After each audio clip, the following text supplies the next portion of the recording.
Hello.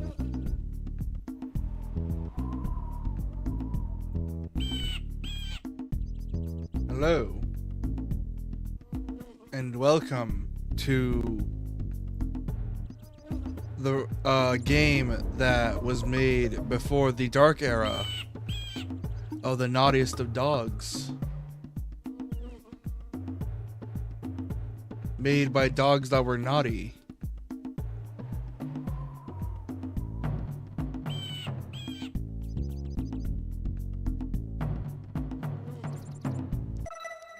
I never really tried this game before. Like, I don't even think I've done platformers on the channel before. Have I done a platform on the channel that wasn't a Metroidvania?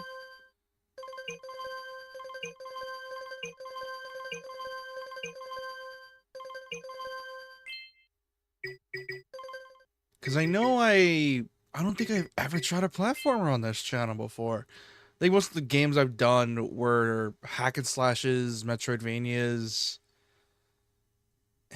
Yeah, I think that was...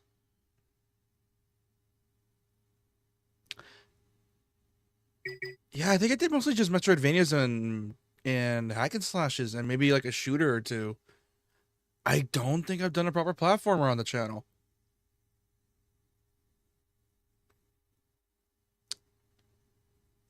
Well, there's the first time for everything.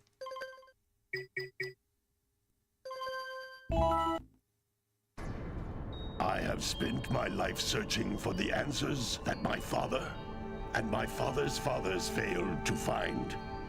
Who were the precursors? Why did they create the vast monoliths that litter our planet? How did they harness eco, the life energy of the world? What was their purpose? And why did they vanish? I have asked the plants, but they do not remember. The plants have asked the rocks, but the rocks do not recall. Even the rocks do not recall. Every bone in my body tells me that the answers rest on the shoulders of a young boy. Oblivious to his destiny, uninterested in the search for truth, and rejecting of my guidance. And why would he want to listen to old Samus the Sage anyway? I'm only the master of green eco, one of the wisest men on the planet. That's so. So it seems the answer begins not with careful research or sensible thinking. Nay, as with many of fate's mysteries, it begins with but a small act of disobedience. Hey! Jack, old green stuff told us not to come here. God, what is this? This was from 2000, I think, like 2001. The animation quality is crazy. Also, yeah. Continue your search for artifacts and eco. If the locals possess precursor items, you know what to do.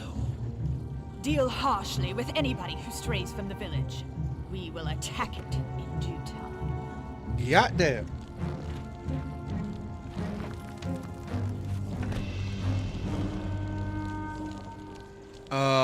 Is there any... What are we doing There's gotta here be some anyway, R34 Jack? for her. There has This to place be. gives me the creeps. Okay.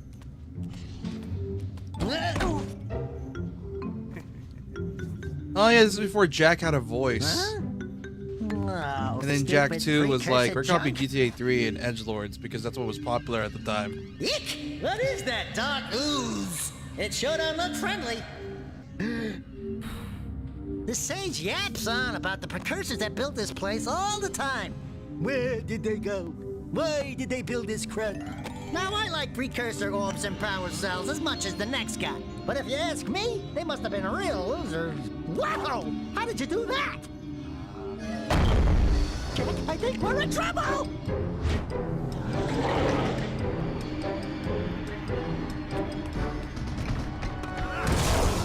Ow!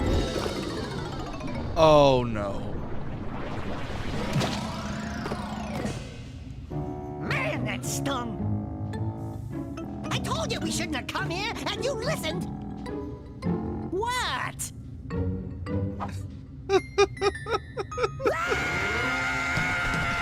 What the fuck am I Okay, playing, okay. dude? I'm fine. I'm fine.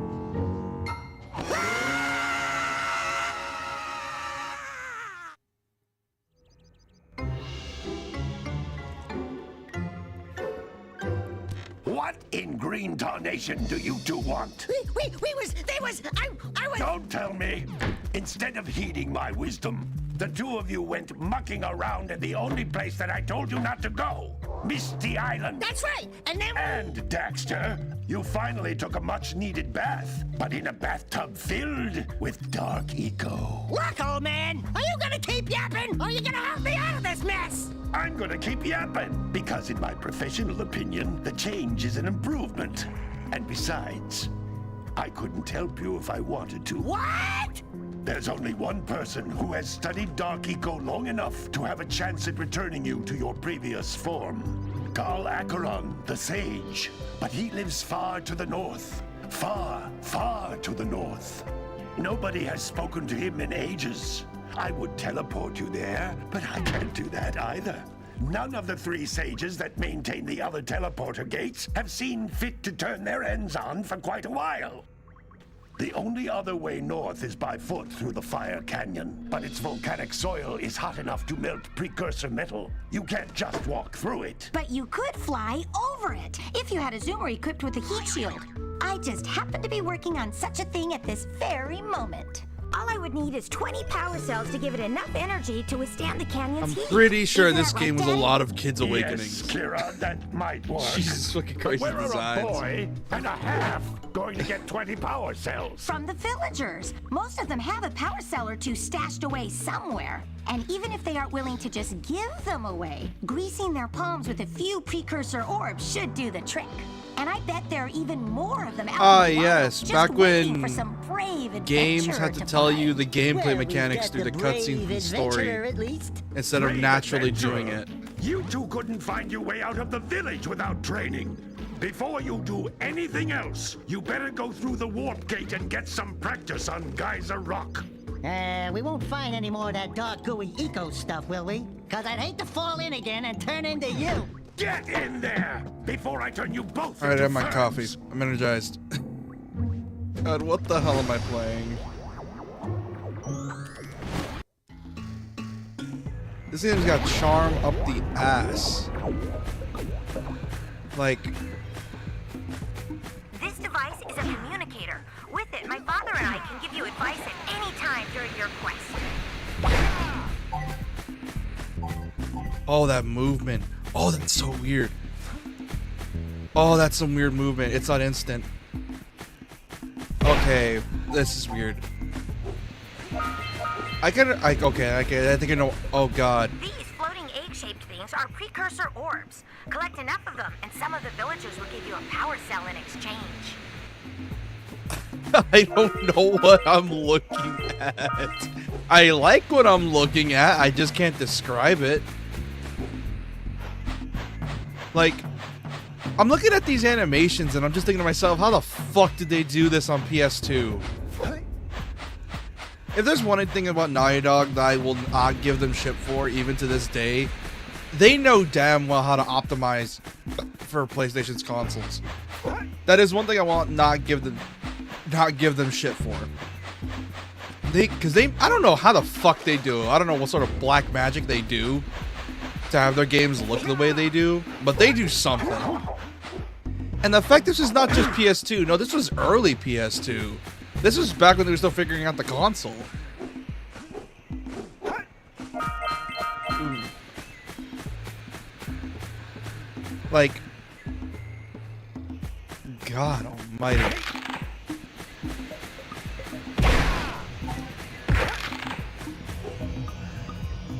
This is a power cell, the most important precursor artifact you can find. You need to collect 20 of these so I can power the heat shield for your A-Grav zoomer.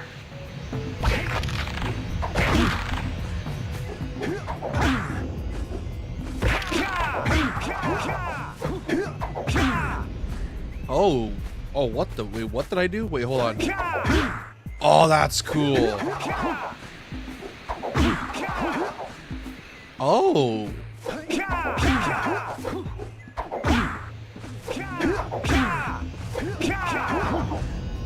Okay, that's cool. Okay, I will admit that's pretty cool tech. God, these are some weird ass rendering techniques. Like I remember, I don't know if you guys know this, but there's a recomp for this game on PC. So if you ever guys want to play it on PC. I'm playing this via the PSN store version that they have through their emulator, so that's the way I'm playing it. Man, it's so weird. One of my scout flies. I sent 7 of them to each area to look for power cells, but the lurkers must have captured them all. That's blue eco, which contains the energy of motion. I still find it funny that Eco allows you to even this early, Naughty Dog had, before pre-Neil, of course, had writers that knew what they were doing. Because I remember seeing a lot of fan theories about Jack and Daxter's stuff back in the day. Or like a couple of years back when I was like way younger, like 10 or 11. By people that are still like big fans of the series. And they were still theory crafting on what the world of Jack and Daxter was. And even though the trilogy's done, because obviously, I don't think anyone wants to be reminded of the Lost Frontier. Wow! That last scout fly had a power cell. I'll bet if you collect all 7 in each area, you can find even more power cells. Oh, what the hell is this? What the? Notice how each blue eco cluster you pick up increases the time you can use its power.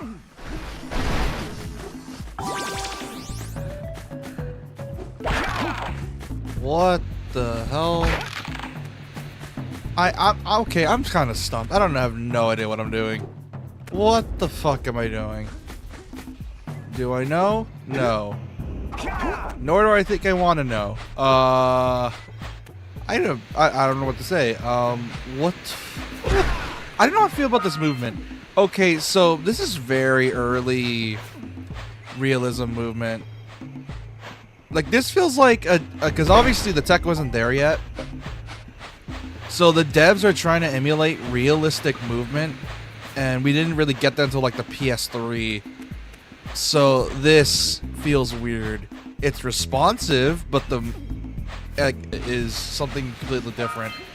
Like it responds amazingly well, but there's like it tries to emulate realistic movement, and I don't know how to feel about that because, like I said, we weren't there yet. We didn't have the technology for this stuff yet.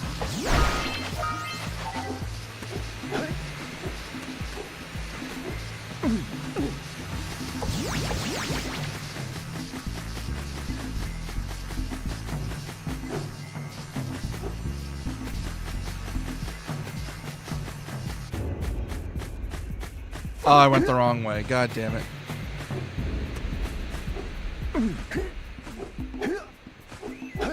Also, this double jump is getting on my nerves.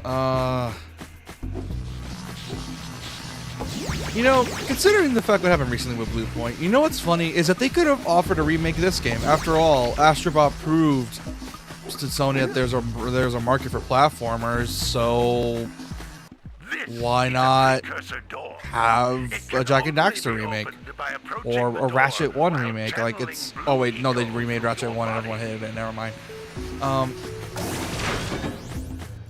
They could easily would have used them for remaking their own classics. After all, we're in the era of remakes, remasters. More concentrated than the floating clusters. This vent will give you a full charge of blue eco, letting you use it for the maximum time.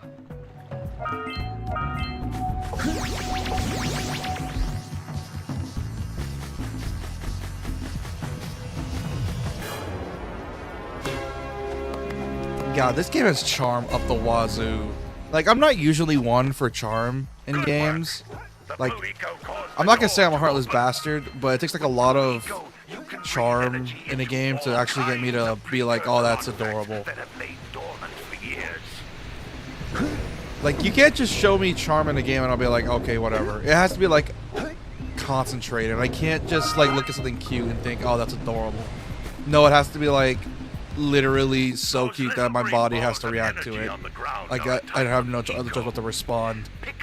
And this game is packed full of that. One big green one to increase your health. Like, even in the PS2 era, this game is probably one of the best art styles that Sony offered. And I think it's, in my opinion, it's a rival between Sucker Punch and Naughty Dog. I feel like those two devs in Sony's lineup were both rivals. After all, they kind of sort of do the same thing, but in different ways. Naughty Dog's all about pushing the engine graphically, or pushing the PlayStation consoles graphically, while Sucker Punch is all about pushing the PS2 level design-wise and artistically. Like, Sly Cooper looks amazing for the PS2.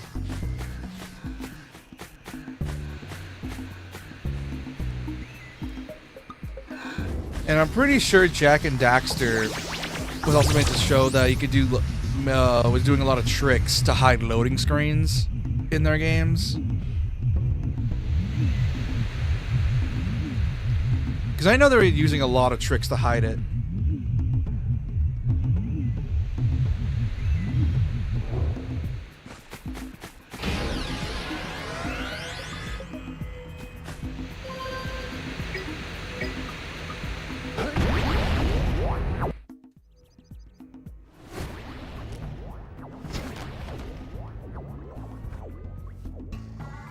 Good training, boys. But that's Hey, Manic. nothing compared to the challenges Yo. that lie ahead. I'm playing Jack and Daxter. We got the moves, eh, Jack? Fuck We'd like yeah, to man. stay in chat, Big Green, I need to but play those we're, games someday. They itching seem to really get on good. with our adventures. Fine. So fine. far, Jack 1 has Then charm up away the then. charm up the wazoo. And while you're Like, out and holy venturing, hell, is this game why full don't of you make charm. yourself useful? My darn green eco collectors are All I know popped about up Jack again. 2 is Head that, out to the like, far side of it's the so beach and edgy clear them out, in, like, a fun way. Follow the lamps. That's all I Oh. know about it. Oh yeah, Jack 2 No. is very edgy. It is the fun kind of edgy though. Get out of here! It is. It's like Shadow the Hedgehog edgy from what I've seen. Yeah.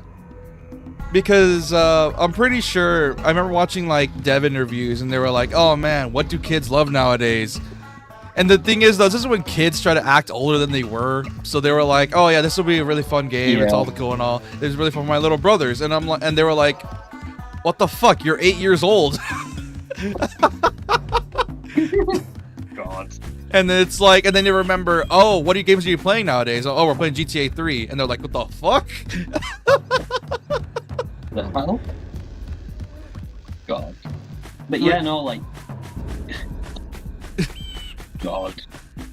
It's so funny to think about because nowadays we're so used to kids playing games like Call of Duty, GTA that we keep forgetting that, oh right, kids playing violent video games like that back then was a rarity and it wasn't popping and it was barely becoming a thing.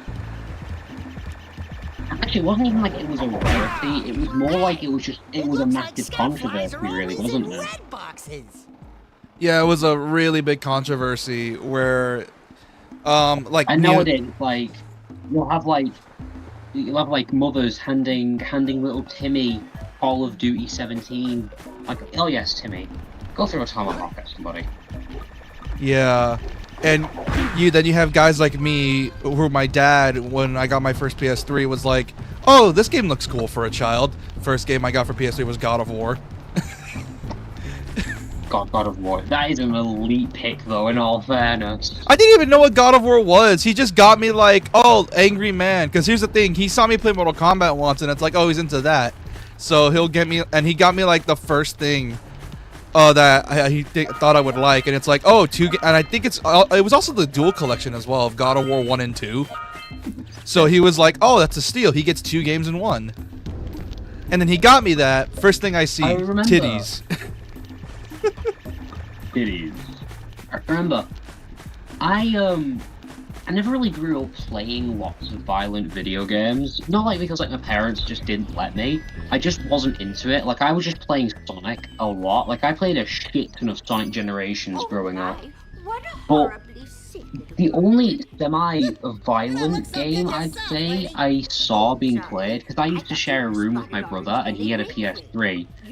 He would play the shit out of Infamous 1 and 2, and I fucking loved watching him play it. Now there's this poor little orphan Dude, pig. speaking of Infamous, dude, I'm sad now. You know what they could have made Blue Point do before they shut them down? At least have those fuckers remaster Infamous 1 and 2. Safely. Do an old lady God, now, thing. bro, I was so sad about that. Like, everyone's going on like, we want Bloodborne remastered or remade. I want Infamous. You know what's That's all I fun? want. You know what's funny is that it's not even Sony that doesn't want to do Bloodborne. It's that and I remember this was actually revealed that Blue Point did pitch a Bloodborne remaster remake thing, and Sony wanted to do it as well, but they had to ask FromSoft as well because I think FromSoft co-owns it, and they said no, and it's like, oh, okay. So it's not even that Sony doesn't want to do it; it's just that it's out of their hands. That's one of the things that most people don't blame Sony for. It's like it's more complicated than just a big company bad. Yeah, like for once, it's not even Sony's fault. For once. Oh my god, I cannot wait for the Ninja Gaiden DLC tomorrow. Dude, for me, it comes out today. I was gonna stream that, but then I realized, oh, it comes out at 6 p.m. and my internet goes to shit by 6 p.m. So that's unfortunately gonna have to be probably a Thursday thing. Which, bro, dude, I remember I saw like oh, sorry. It's alright. I was gonna say, for me, it comes out tomorrow, and I have the day off tomorrow from college. It's like the one day I have off in the week. So I'm just gonna play that shit from morning till dawn. Dude. I remember people were like looking at the gameplay for Ninja Gaiden Force DLC or like the screenshots, and people saw the whips, and people were like, ah, yes, Kratos has returned. Kratos. Close enough. Welcome back, Kratos. Welcome back, God of War 1, 2, and 3. What do you think of the remake trilogy or the Sons of Sparta? The Amazon show. Seen the screenshots of that. Oh, what the fuck? I died? Oh. I was right behind you, Jack. Really? I was. Okay, you're an asshole, Daxter. But that just I don't know how like to the Arkham death screens. It is. Also, yeah. Also, I don't know how to feel about it. It looks weird. Like, obviously. I showed it to one of my friends who's like a big fan of God of War, and his first words were, "This looks like AI." Like, and I think like that's the perfect way to describe it, because I know it's not AI. Like, I know it's official, but there's something about it that looks so uncanny. I think it's the CGI. Probably. Yeah, because Like, obviously they honest can't as recreate well, everything. The guy who plays Kratos in the live-action show, he's white, correct? Yeah, he's also, ironically enough, people have been saying he's the actor for Thor in the game. Yeah, which is, I don't know, that's cool. It's kind of like a Dante Nero situation, but whatever. But like, why not just get an actual Greek guy to play him? Because he just looks so odd, because he's just taken a white dude and then made him more white. Well, to be fair, Kratos is voiced by a black dude, both iterations. Yeah. Yeah, no, that's what I mean. So it's like, and like, you don't even have to be like accurate to like the voice or whatever. But it's like, I feel like getting a Greek person, because Kratos is supposed to look Greek, would have been better. You know what I mean? The thing is, though, how many Greek actors do you actually know, or are actually in the industry that are decently big and actually have talent? That's also the other issue. Fair enough, but then again, I'm not a talent agent. Like, you'd think they'd hire like a talent agent or something to find actors or people who would at least look like they'd fit the role. You know what I mean? Like, I'm not saying the dude that got chosen can't pass as Kratos. He can, but like, it just looks odd. No, there's also the fact that how do you even get someone to look like Kratos? Because Kratos, I don't know if you know this. God of War 1 Kratos is skinny. Like, he is very toned. And then 2 he got buffer, then 3 he got buffer. Like, he got buffer as the games went on. And Fair enough. once 2018 rolled around, he had a strongman build. Like, you know how some of the strongest He really men, does. like some of the strongest men in the world look like Kratos. Like, they're not like Arnold Schwarzenegger, Mr. Olympia. Some of them just have bellies, or dad bods, so to speak. Yeah, they do. Like as Eddie Hall, like he's like Bella. Yeah, like he's one of the strongest men in the world, I think. Hey, Doc. He is. I'm playing Jack. Hello, Doc.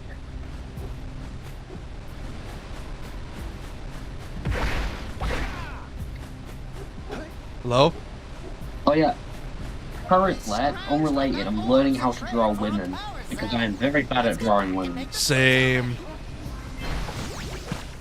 I am bad at drawing men. It is unbelievably difficult for me.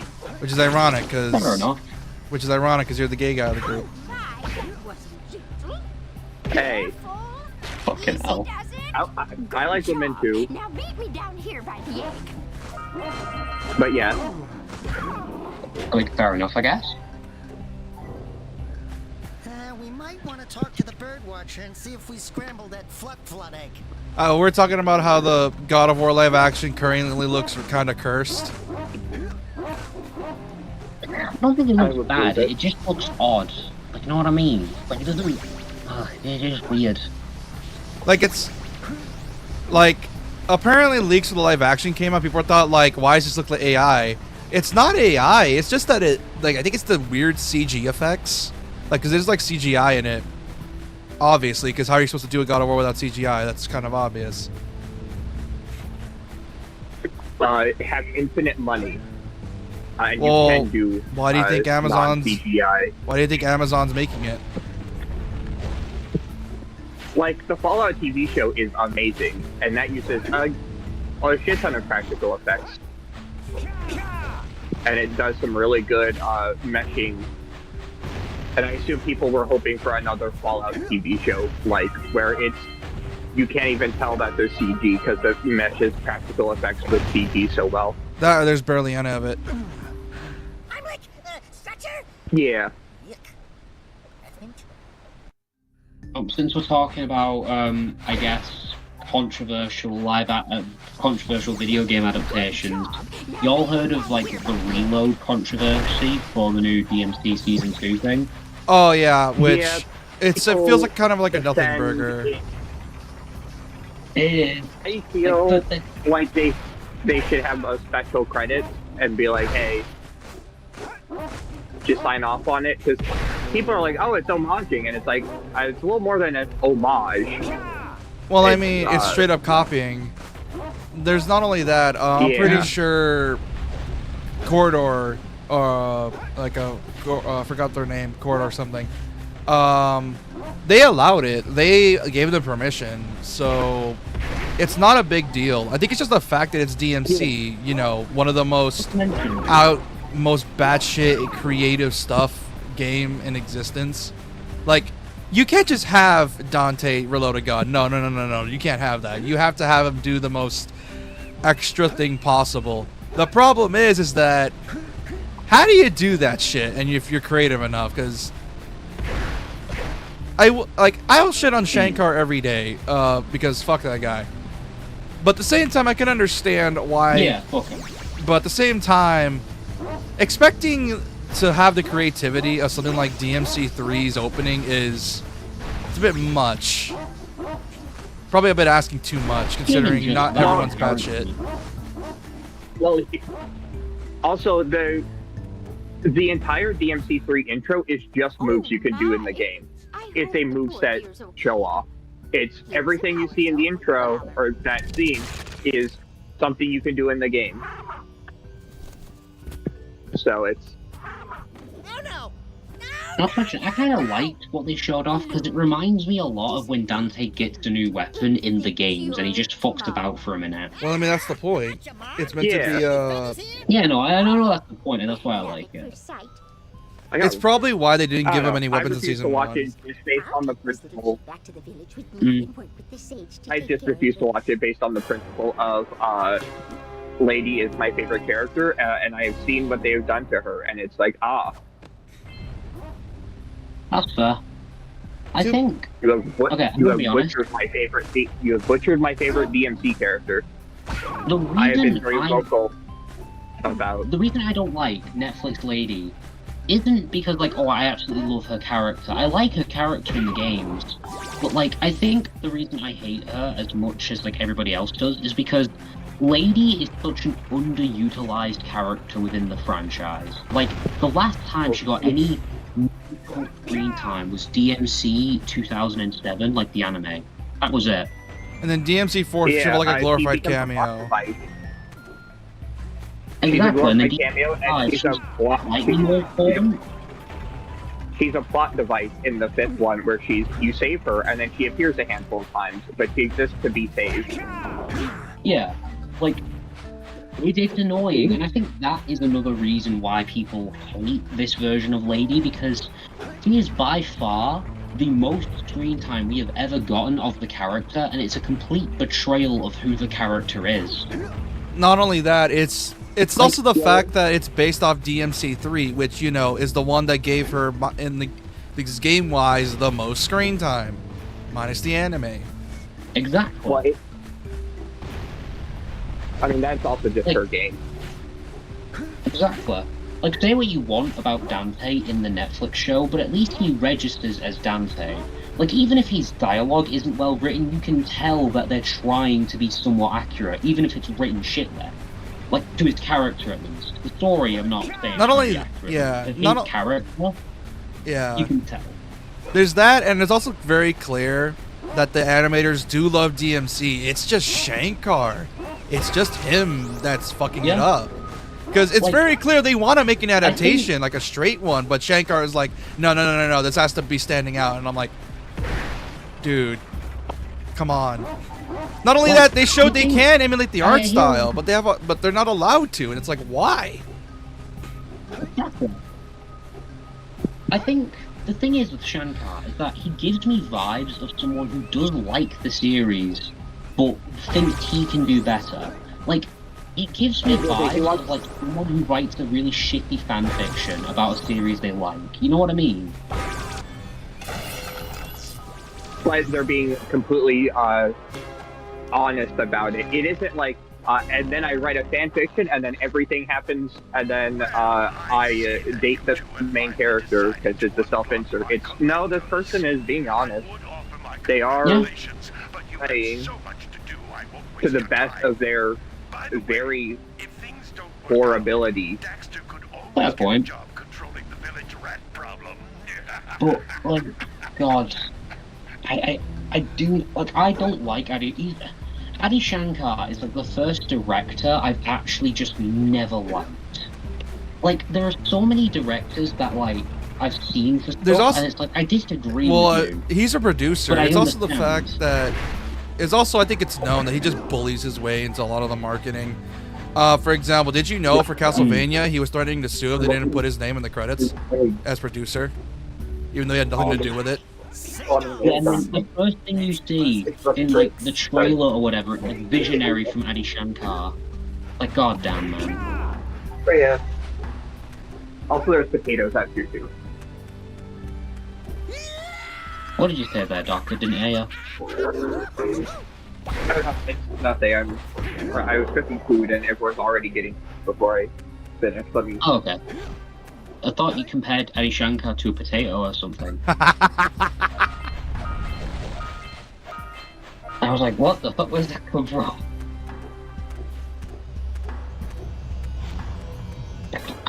I don't know how to feel about him because here's the thing, I'm mixed on him. Like, everyone hates him because of his adaptations, but when it comes to his original stuff, he actually has something to work with. Like Blood of Zeus is okay, it's decently good, but his adaptations are the problem. The problem is he likes to adapt. I think that's the issue as well. It's like you said, he likes to adapt, but he also doesn't. he wants to adapt a story, but he also wants to tell his own, and those clash. Like, I get wanting to take a series and make your own story, but, like, if you're going to adapt something, you also need to be accurate to the source material. So he just said fuck it and placed it in his own universe, and then he uses that as an excuse as to why it's written the way it is. The characters aren't going to act the way they would in canon, because it's a different universe. It's a blanket term that so many people use to defend it. And, like, I like the Netflix show, that's the thing. I like it as its own show. Yeah. But it should be criticized for being an adaptation. There's also the fact that if people don't believe in the, you know, if you really love something, you have to criticize it as well, because here's the thing. I believe if you're going to be a fan of something, you need to have the balls to criticize it, because you know it can be it can be great. You can't just blindly praise it. Like, you're not, like, in my opinion, you're a true fan if you're able to love it, but also criticize it. Exactly. Like, I think the Netflix show, again, good show, bad adaptation. And the funny thing is that I could so easily see a world where it was actually pretty decent. Like, as an adaptation, while also keeping its own original identity as its own thing. It wouldn't be perfect, but it would still be good in some ways. I can see a world where it's like that, and it would just take a few changes. Which I'm hoping that's what season 2 does, because of the fact that, here's the thing with Audie, like, the guy is stubborn, but he does learn, kind of. For example, when Nocturne season 2, people did not like season 1 all that much. And then season 2 rolls around and it's like, oh, it's good. So he does learn, but it's also the way he does it. Like, he relies on this weird narrative. Yeah, he relies on this weird narrative thing where it's like, oh, like, I don't know what it is. You know that narrative plot point where it's like, oh, a character starts out dog shit and then and then season 2 shows them being cool. And I'm like, we don't have to wait 2 seasons. Yeah. They're gonna do that. Like, it's writing on the wall with that, because, like, Dante in season 1, like, my biggest issue with him was the inconsistency with how strong he was. Like, oh my god, he's dodging bullets left and right. He's able to predict a moving truck, but then he gets shot by bullets. And it's like, what? How is a lady, someone who shouldn't even be close to strong or as strong or as fast as him, being able to keep up with him? The only justification I keep seeing is like, oh, because Dante's not as tactical right now. This is still young. That's the only argument where it's like, he's only really using his brute strength. He's never really had to think all that much. It's not, and that's the justification I keep hearing, and I'm like, no. Like, it's such a dumb justification, because the scene prior, we see him dodging bullets. So it's like, no, it's not. Like, I think it would have been better to show him choosing to get hit or just tank the bullets because he thought he would be invincible. Like, he wouldn't be perfect, but you can show that he's a bit arrogant about his power to an extent. Like, what that is explicitly every single game he does that. He gets ambushed and gets stabbed 8 times. Because just like you're on. Himself. And he he doesn't overestimate himself, he underestimates his opponent. If you show him doing that, infinitely that would have made the scenes where he gets beaten work infinitely better. Yeah, insert joke about London here. He gets shanked multiple times, and then he goes to turn on the jukebox instead, and just kind of drags his opponents with him. Rule number 1. Well, he did get stabbed. He gets stabbed, like the opening of DMC3. He also gets stabbed in the anime, but it's not as cool. Listen, if you need something to the very first game, Alistair goes through his chest and he doesn't take it out. He goes through the hill. Pipes end in vents from exactly. flows freely. He shows off because he knows he can. Have that be like what makes him kind of have the downfall and why he loses to Lady in the first fight. It's not the fact that he's dumb. It's the fact that he underestimates her and doesn't think she can hurt him. You infinitely make that scene so much better if that's the reasoning and not just Dante is dumb. It's also the fact that I think they're leaning too much into him just showing off, because he does show off a lot. But the thing is, he shows off, but in a tactical way. It's tactical cockiness. Whereas in the show, it's just him showing off, and then it doesn't work because of the fact that, well, he's not doing this because he's trying to be tactical about it. He's doing it because he thinks it's, you know, and it's, how do I describe it? He's actually doing it just for the sake of doing it, not doing it because of anything at all, or any reason to, like, look cool. Because when Dante does the stuff in the intro in DMC 3, he's playing it smart. Like, he's, like, for example, using all of his moves to look cool. So it shows he's a good battle tactician. Whereas in the show, it's like, I'm just doing this because, whatever. And the funny thing is, I think that can actually work, because then that would show him learning to be more tactical with being stylish, not just style for the sake of style. Because, like, I think we've all had that moment in DMC games where we've played it, and then we've taunted, and then we've gotten our shit rocked by an enemy we just didn't see. Yeah. You hit that triple S, and you finally get to do the fun taunt, and then you get your shit rocked because it's like, damn. Yeah. You were careless. Like, you can make that actual good writing and show how Dante is inexperienced and still hasn't, like, gotten the whole idea of, like, being tactical, being cool with tactical as well. Which if season 2 is hinting what I think it is, because if this is gonna, it's because how do I describe this? Like, I know how I mentioned that narrative device of, oh, making a character look dumb in the first season, then season 2 makes them look cool. It happened with Castlevania Nocturne, and if it happens with here, I'm not gonna be surprised, because that's a narrative plot point for some reason most video game adaptations fall for. Because I feel like that's what they do all the time. Like, every single time there's a video game adaptation, they always gotta show the main character not as strong. Because it's like, oh, it needs to build tension, because no one likes a hero that, you know, one-shots everything immediately. Here's the problem. You're adapting a character whose earliest depiction in the timeline-wise showed him using demons as surfboards. Yeah, and that's really hard to do with a character like that. I think the reason why Season 1 does it is because if they didn't make Dante nerfed, the setup for Season 2 wouldn't work. You know what I mean? Because it just wouldn't happen. Like, with Lady, I can understand. Like, I'm fine with Lady's combat skill, because obviously she's human. She's more... Yeah. She's not stylish like Dante. She mostly uses guns in, like, a regular way.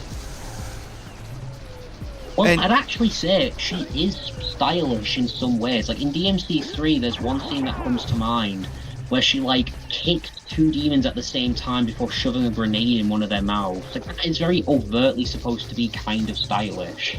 That's why I like DMC 3 so much, because in a lot of ways, Dante and Lady feel very similar in a lot of ways. They feel not like narrative... Sorry, Doug, you go ahead. I keep interrupting you. I was just gonna say, she's stylish in the same way that Nero is stylish. Dante is gifted with every weapon that he gets his hands on, and Lady is stylish with her one handgun, her rocket launcher, and some hand grenades. And if you're playing DMC4, her shotgun. Yeah, she's mastered her, like, 3 weapons. You know, if they ever make Trish playable in the games again, they should just give her Alistair. You know what's funny? I think another issue is also the fact that Capcom is that Shankar is doing something that I don't like, and it's the shared universe. Because if Season 1's anything to go by, he is implying that all of Capcom's games share a same universe. Like Resident Evil in the Netflix show is canon to DMC. I'm like, at first I was thinking, oh, it's a little nod to the fact that DMC used to be Resi 4, but then I saw the outfits and I'm like, okay, that is a reference to another Capcom game. Like, for example, the outfit Lady wears, the outfit the rest of the group wears. That's a reference to another Capcom game as well. Like, as long as they're just references and it's not like Addy makes a Resident Evil show down later line. God, can you imagine how bad that would be? As long as like he doesn't make another show with Capcom's IPs and says like, oh, that stuff that happened in Redgrave City with that guy in that trench coat was wild or something like that, I'll be fine. As long as like he just doesn't have the chance to make another show with Capcom's IPs. And I remember I talked about this when I was streaming Resi 9 yesterday, which I talked about this and I got a bit sentimental over it. That Capcom's really good with showing so little and still getting a lot from it. Because when you think about it, most of their plot points in all of their games, there's not that much story. There's barely any. The only exception is Ace Attorney. Like, there's barely any plot in their games, but they do so much with so little. Exactly. The more Capcom is very good at making more character-driven plots and stories, where it's like your main focus is the character, not the plot itself. Like, if you really wanted, you could pick apart every Devil May Cry game and its stories quite easily, but you don't because the characters are so well written, you just can't help but be engaged. You can have a somewhat lackluster plot, but if the characters are well written, you will not notice because the characters are what's important. For example, DMC4's plot, like that whole plot is like, what the fuck is that plot? But Nero and Dante are so likable that you just forget about it. DMC5 is the same as well. It's Bayonetta. Bayonetta's plot is so convoluted that like if you sit back and you think, you're like, what the fuck is this? But then you hear Bayonetta, you hear like all the characters, how they interact with each other, and it's like, oh yeah, this is good. I think that's why Bayonetta 3 gets so much slack, is that the characters weren't as well written and weren't as likable as they were in previous games. So the plot being kind of lackluster stood out way more.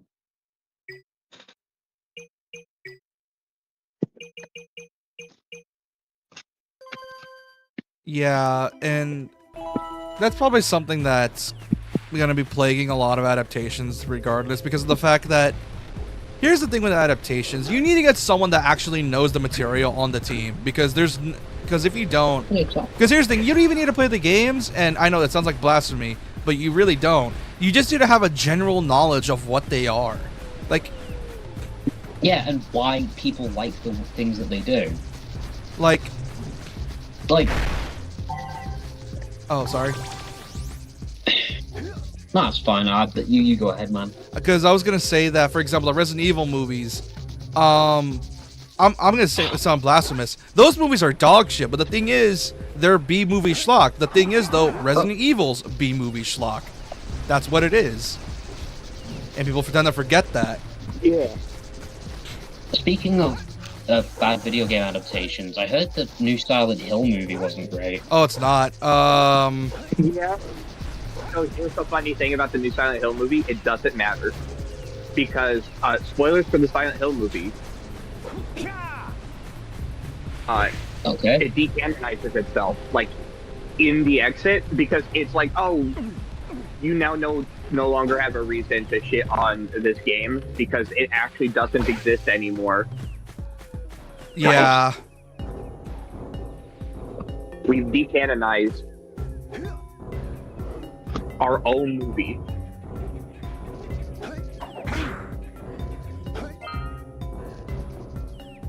So it's not good, but also you can't get mad at it because it also doesn't real and it doesn't exist because time paradox.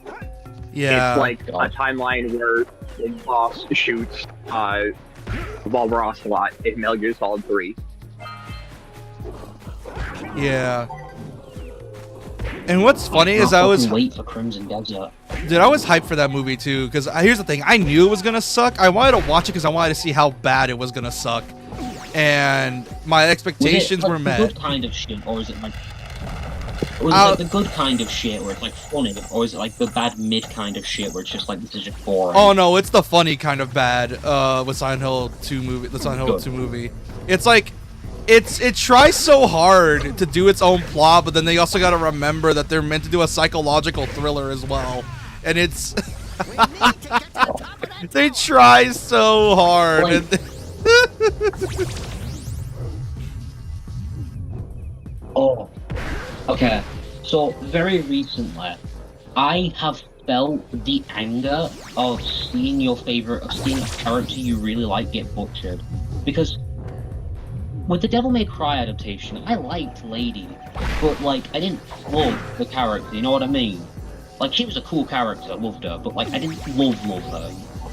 But recently, I got back into comics recently, and specifically Spider-Man. And one of my favorite characters is Scarlet Spider, you know, Peter Parker's clone, Ben Reilly. They have fucked him so badly in the comics, it makes me genuinely angry. Would they fuck up? Okay, Scarlet Spider. It's a character from the comics who's like a clone of Peter Parker. His name's Ben Reilly. If you played the first Spider-Man game, he has that kick-ass like red and blue jacket outfit, Spider-Man outfit. Him, pretty sure. Yeah, that's Ben Reilly. He has like a red bodysuit and like a blue jacket over it. You know what's funny? Didn't the It's really Across cool. the Spider-Verse also kind of fuck him up as well? It did, but I'm fine with it because it was also satire. It was meant to be like a funny little joke about how 90s comics were very overly edgy. And it was kind of charming in its own weird way, even if it wasn't accurate. But the mainline comics have fucked him beyond belief. And it is so infuriating. And like, can I go on a rant, if that's alright? That's cool. Go off. Right. So, in the 90s, when he was first made, he was a very kind of, I guess, self-conscious character. He knew he was a clone and he thought he had no right to exist. So he left New York to allow Peter to, like, live by himself so that he wouldn't have to, like, be angry at Ben's existence, essentially. Ben realized that he could do good, so he left and started helping people outside of New York. Eventually had to come back. Him and Peter fought, but they became friends, and eventually they started calling each other brother. Like, they started to actually form a familial bond with one another. To the point where, when Peter thought he was going to get killed by the Green Goblin, Ben jumped in front of the attack, took it, and died, with his only words being to Peter, Tell your future daughter about her Uncle Ben. Because at the time, Peter and MJ were pregnant with a kid. Of course they were. And they were, but obviously the kid got aborted because comics. Of course. And Can't have Peter have anything good is the running theme. no. Yeah, unless it's another So, comic anyways. that's not his. Exactly. So anyways, years later, Ben Reilly, the character, has been dead canonically for years. In 2000, it was like in the mid-2010s, they brought him back as a villain called the Jackal, who was the villain who created him. It's weird. So he basically took on the identity of his murderer, kind of like a Jason Todd Red Hood situation. Oh, is that what they're trying to do? I fucking hate. Kind of. And the story itself was interesting. I don't think it was executed well, but it was interesting. It was basically Ben trying to revive everyone Peter had ever failed to save. It started with him, then he revived Gwen Stacy, and his next person he was going to revive would have been Uncle Ben. But Peter stopped him because, and I quote, it's important to move on from the past and allow the dead to rest, right? So you think, oh, Ben Reilly is going to die again. Like, okay, the character arc's been done now, he can die again and no one will touch him. No, they keep him alive, and they give him his own solo series, and it's shit. It's not shit, but it's like bouncing between being really weird and kind of decent. And then years later, he becomes Spider-Man again, because he was Spider-Man briefly in the comics in the 90s. Becomes Spider-Man again, but then, guess what? He dies again, but then he's brought back as another villain called Chasm. And it makes no fucking sense. Because now he wants to destroy Peter's life for no reason. There is no indication as to why he wants to kill Peter or destroy his life as much as he does. He just does. And if it's... And, but yeah, it's just funny. But anyways, then they try and resolve like the issue with Chasm. So like Peter and him sit down, they talk, and Ben is like, "Hey, listen, I'm sorry. I've been wilding. I've been doing a lot of really dumb shit. I'm sorry about that." And Peter's like, "Ah, it's cool, man. Don't worry about it. We chill." Anyways, Peter gets sent into outer space. What the? Which, okay, fair enough. Oh, what? And I'm not gonna question space. it. I don't know why. I'm not gonna question it. It's Marvel. It's He gets comics. sent into outer space, and when he comes back, he finds that someone has been impersonating him by like running up credit card debt, stealing from Aunt May, and overall just being a dick and ruining all his personal relationships. Surprise, surprise! It's Ben. And when Peter's like, "Bro, why?" Ben was just like, "Felt like it." And that was it. I did it for the beat. I did it for the vine. Oh no! He said, Oh, I think I know literally- what happened. Did Ben get hit by the? We only know him for doing this one thing, so we're gonna keep trying to justify him doing this one thing syndrome. You know how like with X-Men where they always got to bring up the, you know, the whole mutant racism thing for the 1 millionth time. Exactly. Like, it's so fucking dumb. Like, just let the character die. You've already killed him in spirit. That is not Ben Riley anymore. That's Riley Ben. Just fuck him off already. God damn. Yeah, that's just the thing with And comics in then- general is that I don't even think Scarlet Ben's like that popular of a character. They're just bringing him back, and then he fails every time to come back, doesn't he? Exactly. Usually Marvel and DC would only milk a character if they're popular, and Ben Riley is not that popular. At least not in the mainstream. They just don't Yeah, know what to do with his character, but instead of letting him stay dead, they just keep bringing him back for no reason and giving him new costumes. Like, it was God. The costume is sick as well, that's the sad thing. Like, it's such a cool design, wasted on such a fucking dumb storyline. Call it the Shia Gorath problem. If you guys have played Oblivion and any other Elder Scrolls game. So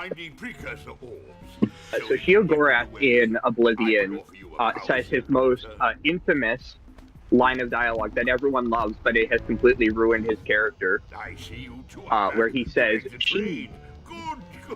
And he's the person of chaos. And then ever since Oblivion, he is now known as the cheese guy. He shouts cheese. God. And it's just kind of like a character assassination in terms of they keep reverting to the one thing that he knows. They know what to do with him. So it's more of a Deadpool problem because, as you know, with Deadpool, Yeah. he's weird. Oh. Like he used to be like ultra serious. Like yeah, he was comedic, but he was also like serious. Like a lot of his storylines were still pretty dark. And then it wasn't until like the 2010s where it's like, Exactly. ooh, random memes and shit.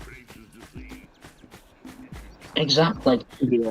In the older books with Deadpool, he was quite a darker character. He was comedic, like you said, but he used to just be a straight-up villain. Like, Blind Al, for an example. You know in the movies where you have, like, this old black roommate, Blind Al? Yeah. Well, in the comics, he just straight up kidnapped her and forced her to look after his home. Otherwise, like in his first appearance or his first ongoing comic series, he just kidnapped her, kept her in his home, and forced her to look after it. Otherwise, he put her in Wade's special box where she'd just be tortured. Yeah. Which, considering the fact they want to he make was him a an dick for the anti-hero, longest- is probably not a good look. Yeah, and the comic is about him becoming a better person and actively just not being a twat.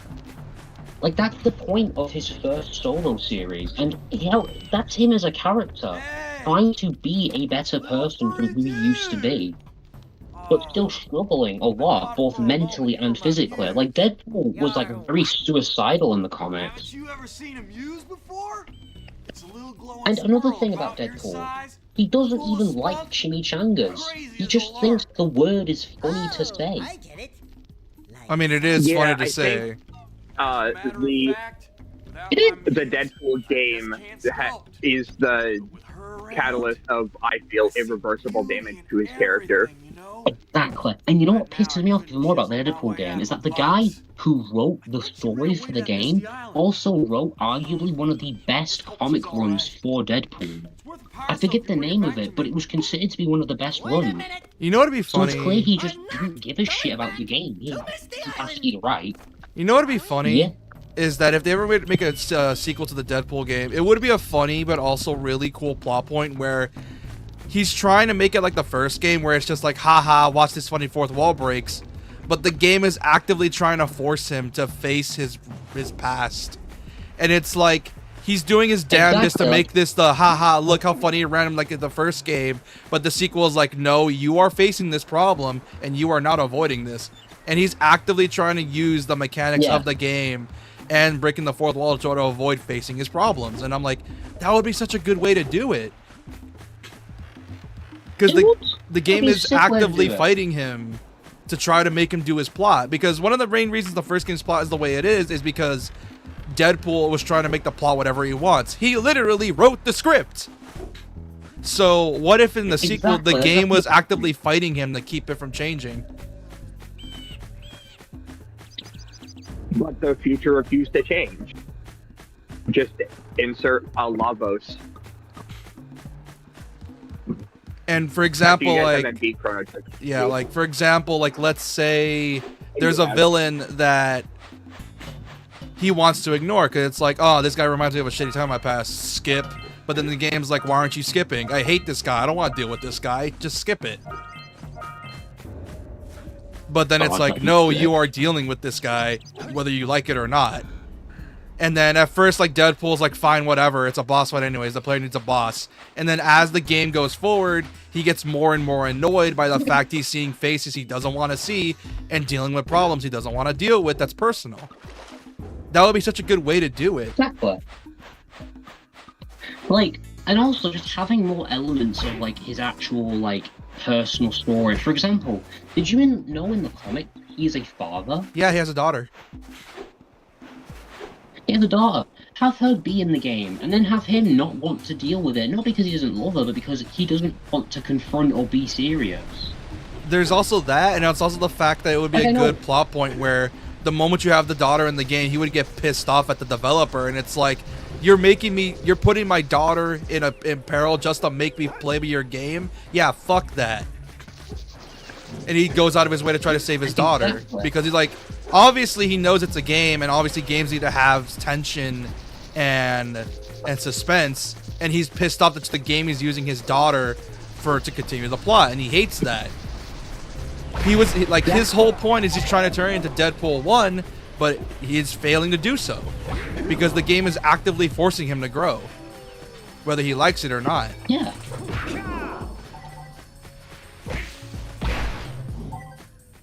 But yeah, that was my biggest issue with the first game was just the fact it was just too focused on being a comedy instead of just actually being a fun game. Like, I think the raw gameplay is good, but like there are so many issues with it I don't see people talk about. You know what's funny? You say that. I remember there was someone made a video about how Deadpool's gameplay is actually good, and you want to know who it was that made that video? Who? He was a DMC player. Fucking course it was. And you know the meme, whenever a DMC player grabs any game that remotely has juggling, all of a sudden you have people just randomly just doing the most weirdest shit somehow for games that weren't that complex to begin with. Like because apparently there's some cool tech in Deadpool 1 that you can do. Like, for example, like aiming your guns is like uses like a cancel, which is pretty cool. And I'm like, dude, you could do that for a Deadpool 2. Like, basically have Wade, because the plot's getting more serious, have him start like saying like little like neat tricks. Like, for example, it's like, oh hey, while you were gone, I discovered this cool ass tech. and then he puts like a little thing on the menu or on the screen telling you how to do it. That'd be sick. Because of the fact that, as the plot's getting more intense, he's forced to try to break the game. He's trying to break the game to get through the plot faster because he doesn't want to deal with his personal problems, which is failing. So he's basically brute forcing tech into the game. I would say that's good. Exactly. Have you guys ever played the Deadpool game, or did you guys never get it before it was completely released? I played it at a cousin's house. No, I have it. But I don't have the it, game. unfortunately. I want to buy a copy, but it's too expensive. It's very DMC2 in the bad way, where the melee weapons don't do enough damage compared to the guns. So if you want to play the game optimally and get through the boring sections or fight some of the bosses, it's pull out the SMG and unload your 300 rounds, or pull out your pistols now, because it's DMC. But what if you had finite ammo? But it's DMC2 with finite ammo. It's very good. And there are good. It's so weird. There are. I've seen it twice. It's not as boring as DMC2, but it's not. It lacks a lot of the gameplay style. Also, most of the guns or most of the melee weapons are God of War-esque in their combat style of They're AoEs. side sweeps, and then you press triangle. Yeah, because you have the sais, which are small. You have the katanas, and you have the hammers, and they have almost the same move style. It's just hammers do more damage, and the sais are quicker, which allow you to build up your Bam Ham combo meter, where you press 2 buttons at the same time and do a big power attack. Which, that's fine. I don't mind that. It's also the fact that the level design is just kind of eh. But at least the game has the decency to be short. It's not a long game, from what I know. It's 6 hours, I think it took me. Yeah, it ain't really a long game. Yeah, because I've seen fun. It's it's very mashy, but it's the fun kind of mashy. Yeah. I'm trying to figure out where the fuck to go. But yeah, I don't know how to feel about the Deadpool game. It's one of those games because as a DMC player, like I said, DMC players are just built for abusing a game's mechanics to style efficiently, even if the game doesn't really have the mechanics needed to do so. We'll still do it just because we're just built like that for some reason. I don't know what it is. Like if you play CAGs in general, you just, for some reason, instinctively try to push the game to its limits, and I don't know why. Romeo's a Dead Man. It's very clearly not meant to be played like DMC, yet I'm able to find tech, and I'm like, how the fuck did I find that? Exactly. The moment I get my hands on, any game with a combat system, I'm thinking, right, how can I style? I even do that with Ninja Gaiden, which is what you're not supposed to do. For example, you can use shurikens to juggle, and I'm like, why am I doing this? I know for damn sure I'm gonna get my shit rocked if I do this with more than one enemy. So why am I doing this? Because it's cool. Because it is. That, and I'm gonna be honest, I think most DMC players, or not most, but the ones that instinctively always try and juggle to an extent, low-key kind of autistic. I am, and that's why I do the shit I do. Maybe it's just me, but I guess I'm not a DMC player because I refuse to really juggle. Fair enough. I'm a don't drop the combo kind of person, rather than keep them in the air 24/7. Instead of that, it's more of a never stop attacking. I'm a stinger enjoyer, is what I'm trying to say. That's fine. Stinger. Yeah. Oh my And you god, can't I know stinger I in keep the air. saying it. I cannot wait for Crimson Desert. Oh god, I can't wait. So close.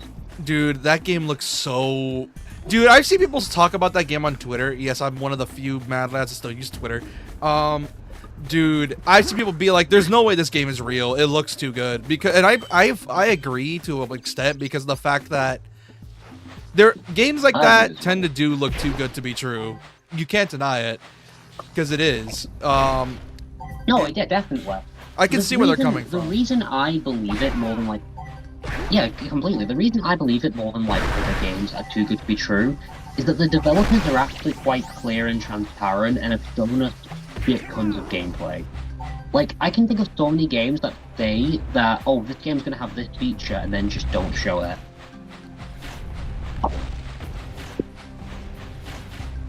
Yeah.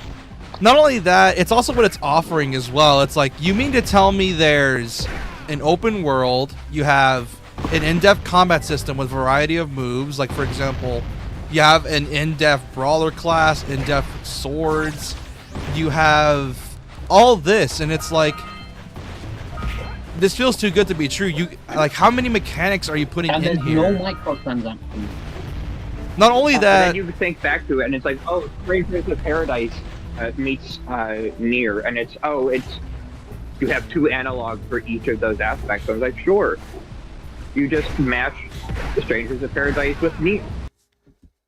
You now have an open world with separate class-based combo systems. Here's the problem: is that open world is huge, as in it is an actual open world, not Nier's open hub. Like, they have stated that the open world is twice the size of Skyrim and bigger than Red Dead 2. No. I certainly love. I have a feeling that is going to be the most boring bland open world I have played in a while, if I even play that game. At that point, they're banking so heavily on the combat system carrying, or they've put an ungodly amount of resources into making the open world good. Because I love Red Dead. That open world is maybe even slightly too big sometimes. It's all recognizable and everything, but it's like, I don't go to the northeast point of the map ever because there's nothing out there. I don't walk through the swamps because there's nothing in there. There's a handful of encounters, sure, but there's nothing that... Yeah. From what the devs have told us... And like, the ghost that's out there and fighting the racists. That's about it. Apparently, from what the devs have said, it's working similarly to how Breath of the Wild does it, where if you want to get new skills and abilities, you need to explore. So, not only is the open world big, it has the Breath of the Wild thing going on, but rather than just relying on, like, leveling up skills or getting, like, more HP, it's, oh, here's this new move that you found in the wild. So they're heavily banking on the exploration aspect to get your full kit, which, considering what we're working with, it's a big ask, a really big ask, because you're basically saying, yeah, you're banking on your combat system being so good that you're basically saying that the open world is meant to give you more moves to have fun with the combat. Yeah, which means if you don't have fun with the combat, you're gonna have no reason to explore. Yeah. And here's the problem. Well, the combat's good because it's a CAG as well, from what I can tell. That's like people being like, we have the biggest open world ever, and they're talking about Just Cause 2 and Just Cause 3, and it's like, but does your gameplay facilitate having such a big open world? Yes, your open world might be 100x times the size of San Andreas, and it's legitimately like 150 to 200 kilometers across. I think it might actually be 300 kilometers in actual distance. Quick! We have to get to the power cell. Does it justify being that big, or is it going to be a slog? And guess what? The Just Cause games, they're fun. They're slogs. They are. They are so unbelievably bloated. Sloggish. But the gameplay is okay. Well, here's It the, is just just cause games could are just very much like- mindless fun. well, here's the thing with Just Cause is that they're meant to be like Yeah. the sandboxes. Which, here's the thing with sandboxes, is that they can take you as far as your imagination can go. The problem is that imagination can only go so far, and it's why I don't really like GTA, because of the fact that I can understand why it's fun for people that are creative. I don't care about trying to make my own heist. I want to play the game's plot, because I'm not trying to make my own fun. I want to see what you're offering me. What are you offering me for this game? And what GTA 5 offered me was a cover shooter with a story that is meant to be a parody of the LA lifestyle. I don't care about Parody of the trying LA to lifestyle. getting car chases with the cops. They get like 5 separate heist movies because they do the Heat in that one mission, and then they do all of the GTA games have a heist, and that's like the big thing. But then GTA 5 is we have 3 playable characters and 6 heists, and you get to plan them, and it's like, Hey, baby. Yep. What you working on? Be careful with that. I'm trying to figure out how to transport the zoomer using the that's all I have to say transpads about that. the precursors It's a went big, all over the yep. world. If you Mhm. come across one of these pads, I can lock onto your communicator's Yeah. location Yeah, and send like, you the zoomer. I don't know how to, like I said, I'm probably not just not a sandbox guy.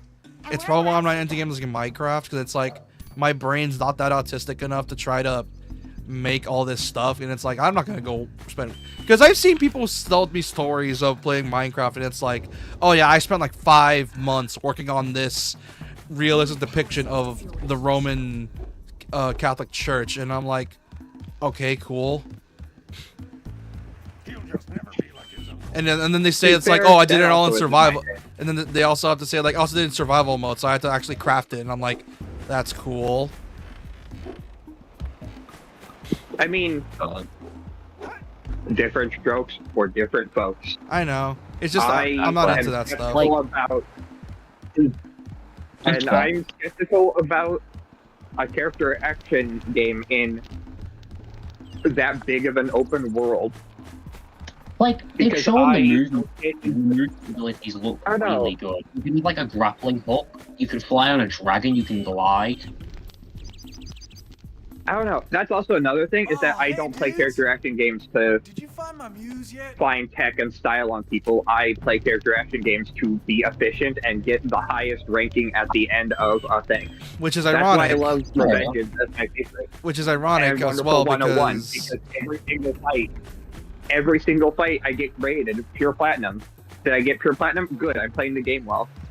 Did I get an S rank in Revengeance? Good. And Which is- that's how I my enjoyment. the ironic thing is that Ninja Gaiden is probably the most efficient yet to be with the CAG, and yet you still have a hard time with that one. That's not me like dissing you. That's just because it's Ninja Gaiden, and because Ninja Gaiden is probably the only few CAGs that are efficiency over style that I've seen, and there's style in that efficiency. I just haven't. Those games just haven't clicked with me. Each time I make this like chapter 3, and I'm like, this really isn't my thing, and then I just put it down. I'm not having struggles with the combat. Which is I'm your just first having mistake. fun with it. Your That's first right. I think your first mistake was assuming Ninja Gaiden's story was worth talking about. I don't I'm an avid, I don't care about the story enjoyer. Like I said, I play Stardew Valley a bunch. There's no story to that. I'm just fucking farming my crops. And I play Resident Evil, where I skip all the cutscenes so I can play the gameplay more efficiently and get my times down. I can't wait to play Resident Evil Requiem. I have to get that game. I have it. It's awesome. Let me just say this. God. Dude. Seeing Leon finally use a chainsaw is so cathartic. It is. Like, dude, I saw that and I was like, fucking finally. Did you see how deep the Wesker Rebecca search goes? God, yeah. You can find like a book in like a library, can't you? And it's like the fucking Rebecca photo. Yeah, so there's a whole entire mini side quest to get Wesker's glasses. If you didn't know you could do that, you probably did. I did. But when you go back to the RPD, you stare at his desk and a note falls out. And the note talks about a book in the library. And then the library leads to a photo of Rebecca that says RRR on it, and that leads to a briefcase. It's like Rising Rookie Rebecca. And then you get the sunglasses. Yeah, it's the photo of And her it's like, in like her in her fit, in like that fit that everyone memes on Wesker for having. the Like issue Rebecca with in like that the is sports that outfit. the issue is that one is underage. She is a child in that photo. Oh yeah, she's like in her Because- teens still. The thing about Rebecca is that she graduated college at 18, and that's a high school photo. Yeah. So there's a bit of an ick factor there. But Hey, Wesker, I heard you like them young. Pretty much. Mustard on the beat, yo. You know what's funny? Exactly. Someone made a video called the Wesker Files, and you can obviously guess what parody that is.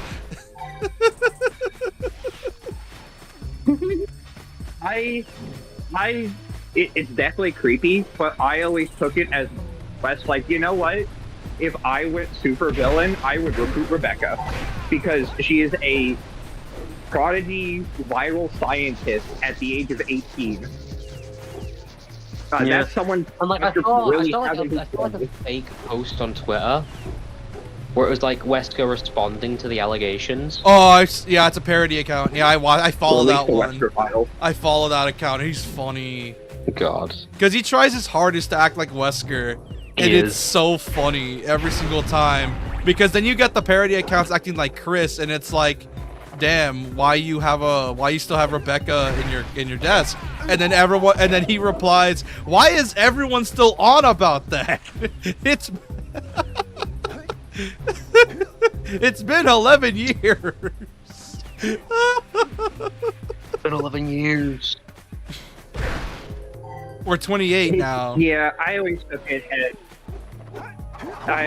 as the whole Wesker isn't doing it to be creepy. Fingers crossed. Hopefully not, but because he's expressed a distinct lack of interest in women and getting laid.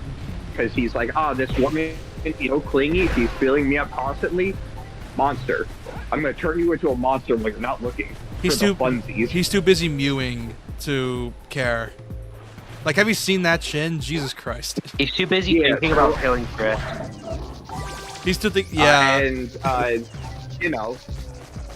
Rebecca, the prodigy who is a viral scientist, graduated at college at the age of 18 and joined STARS. Yeah, if you plan on turning into a super soldier, you would probably want the most gifted scientist around. That's smarter than your peers, even. Because Birkin's smart. Doesn't stop him from being like, I'll become the G creation now because I'm so obsessed with my G virus. Yeah, not only that, it's also the fact that most of the scientists... How do I describe the scientists in Resident Evil? Oh yeah, the dumbest smart people I've ever seen. Because they're they're so comedically evil. Like in Resi 9, there was a note I found that said, oh man, there's so many weird children here. I'm going to be so excited to experiment on them. It's going to be amazing. And I'm like, what the fuck sort of evil comic book? Like, Jesus Christ, that's comedically evil.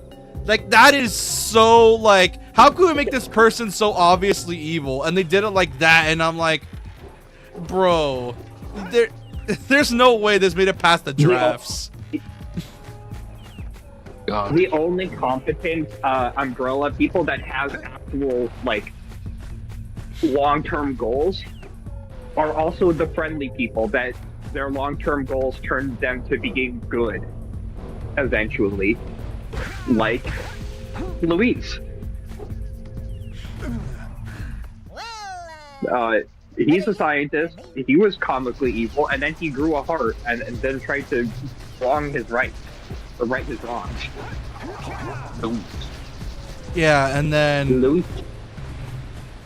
there's also a retcon with a character in I 9. just like saying his name, I wasn't trying to like correct you or anything. I just like saying his name. Oh, me too. I was saying his name because I'm trying to decide as on the list of how hot is he for Resident Evil character on the list. Well, I mean, he's the hot Spaniard. What do you expect? You guys will never guess who number 1 is. I want to say it's Leon, but that feels like too obvious. It's Sheva. Hell yeah! My childhood crush wins. Hell yeah. Also, because my childhood crush for me isn't based off of the character model, but it's Rebecca from the live-action short that comes on before Resident Evil 1, the original plays. But that's a real person, and should be disqualified. Oh my god, oh my god. Like, have you guys seen the controversy of RE9 that people are saying it's woke? Oh yeah, Doc told me about it. Doc told me about it. We were pissed off like Grace, and I'm like, "Fuck you, mean Grace looks cool." Like you know what's funny is like Grace's design. Is like Grace's design. She's so unique for a Resi Pro tag, because of the fact that usually most Resi Pro tags are brown hair, maybe blue eyes, maybe black. Like, very everyman. Yeah. And then Grace is like, yeah, let's give her white hair, gray eyes, and make her stutter because she has crippling anxiety. And...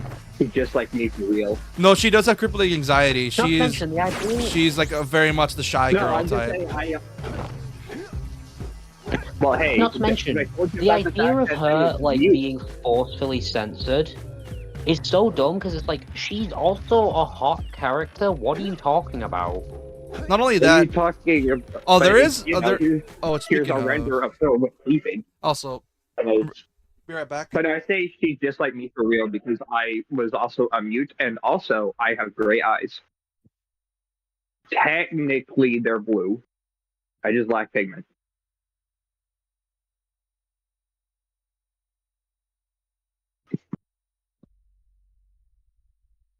What was I gonna say? Something. Forgot. Oh yeah. I was just gonna say, there's 2 types of characters you see in Resident Evil games, and it's brown hair, brunette with like brown eyes, or if they are infected / superhuman, they're blonde, like Sherry and Ashley and Wesker and Jill. Exactly. Right. I'm going to head off now. Oh, fuck. Hold on. You know what's the funny thing is that I know we're talking about like the whole thing with like thirst posting as well for like hot characters. You know what's funny is that I was gonna say something else involving the censorship, and it's ironically enough, it's not because of the models. No, it's actually from the Japanese side of things. It's that, you know how Japanese Resident Evil is always censored because, you know, Japan doesn't like gore? Yeah. You see, with 7 and 8, they got creative with it because they actually like redid animations and made their own character models for Japan. Dude, RE9's is so bad. The way you want to know what they did with RE9? What? They put black on the textures. That's so dumb. And it's so bad that the Japanese fan base is like, Capcom, what the fuck? This looks so bad. And that's how you know the game was definitely meant to be for America first, because of the fact that usually Japan, as you know, they don't like gore and all that stuff. I just said it. And they go out of their way to try to censor it.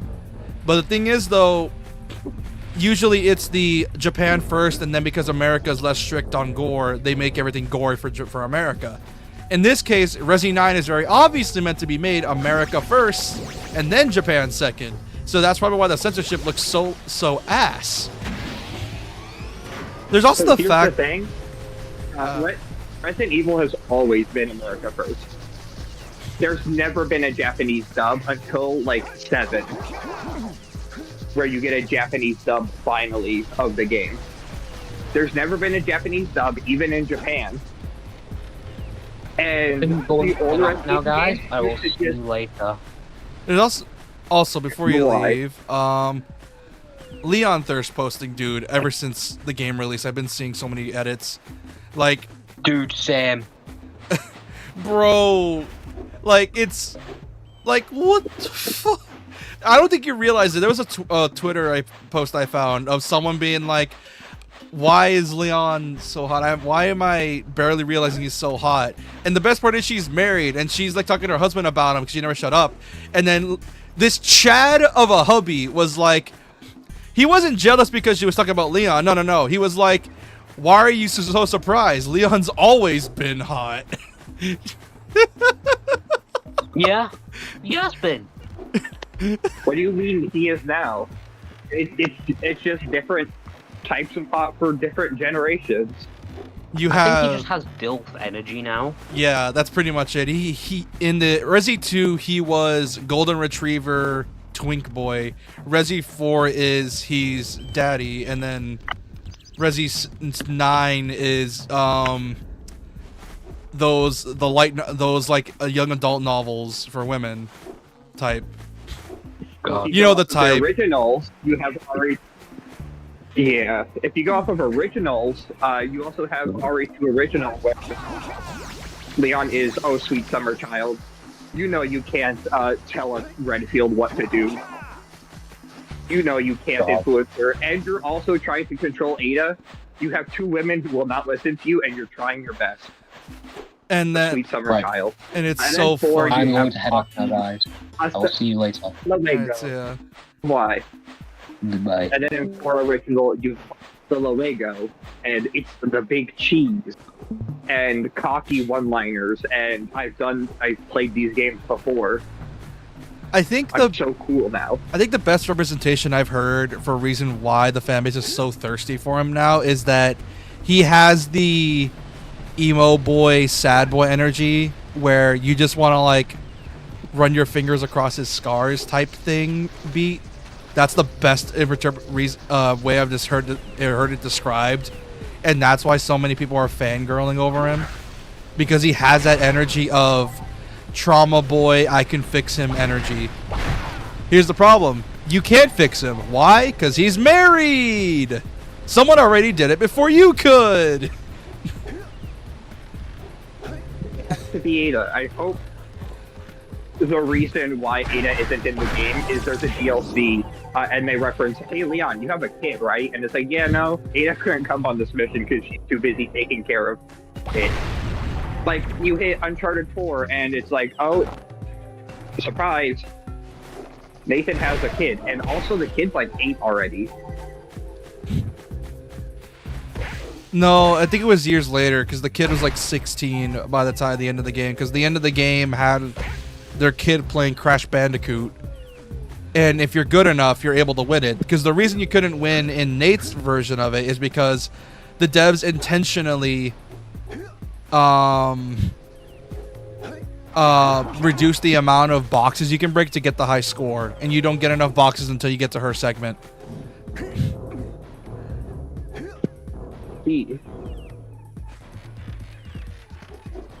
I didn't realize how much of a butt chin Leon has in RE2 original. Yeah, he has the butt chin, which is understandable because he's also Italian. Remake. Hey, Jack! Can I... I always know him as Mr. Two First Names, which is an old joke that might not be said anymore. So I don't even recognize his ethnicity because he's 2 first names Kennedy. Well, he's Leon Italian and it's American. He's Italian American, so I'm guessing his mom's Italian and his dad's American, and he took the dad's last name. Probably. Yeah, which the fact that Jill is apparently Japanese American, you could have fooled me.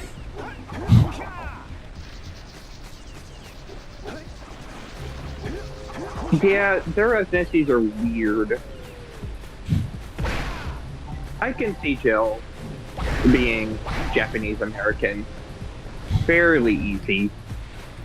Claire's just American. Chris is also just American. Luis, obviously, very obvious. Carlos, very obvious as well. And then there's like Wesker. What the hell is he? Is he transatlantic? What is he? Well, transatlantic is just America. Transatlantic is the newscaster. You put it on for TV, tone of voice. It's like a Vancouver accent that Drake has. It is technically a different accent that's completely bullshitted because of TV. Yeah, but he's it's also still Canadian. It's also the fact that the reason I say transatlantic is I've heard that's because of Wesker's voice in 5, because Wesker's voice in 5 is like British but not quite there yet. And that's how I've heard described transatlantic. Yeah, transatlantic is British but not quite. Which, dude, once 5 make gets announced, because I know they're gonna do a 5 make, bro, I'm gonna feel so upset with the voice direction of Wesker, because they're probably gonna use remake Wesker, which for sure. It's just not the same. I need DC Douglas. Unfortunately, I think DC's retired.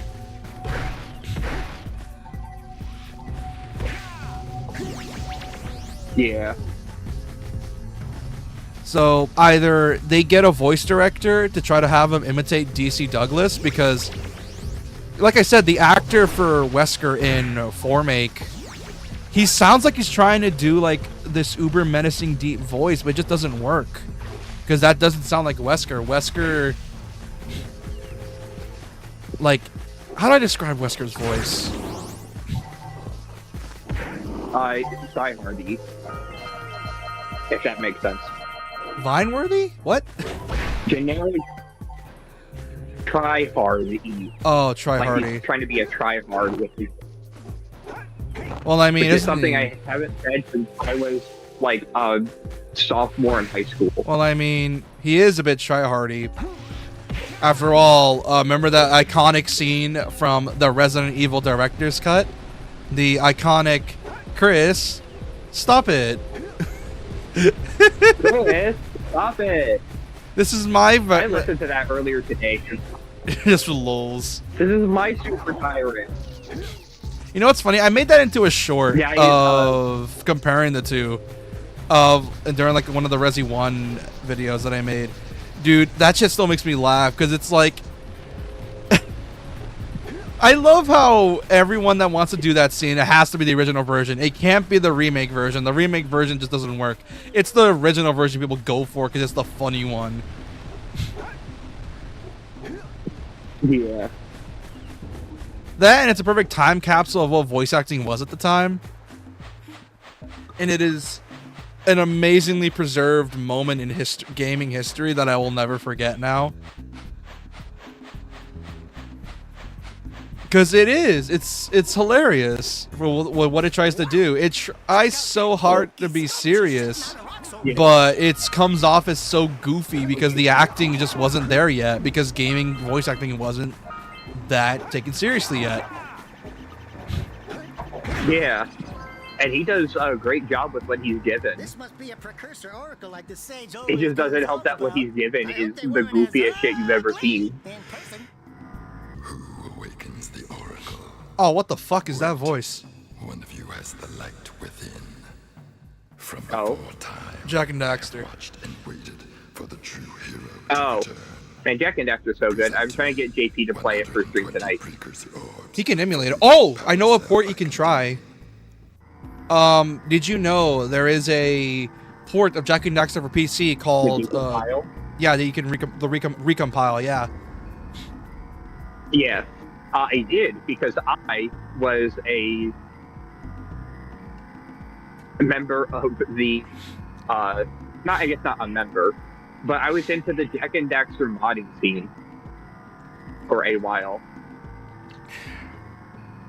And someone modded in Half-Life movement into Jak and Daxter somehow. Yeah. For your gift, another power cell is There's a Jack and Daxter speedrunner that I watched a lot.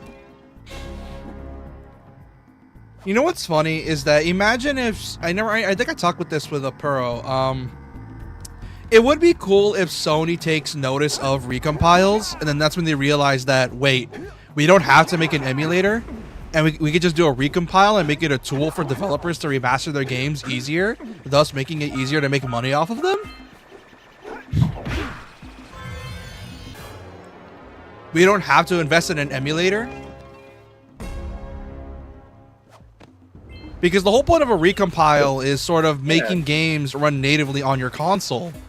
And yeah, it's a bit tougher to use than an emulator, but it's it's more worth it in the long run.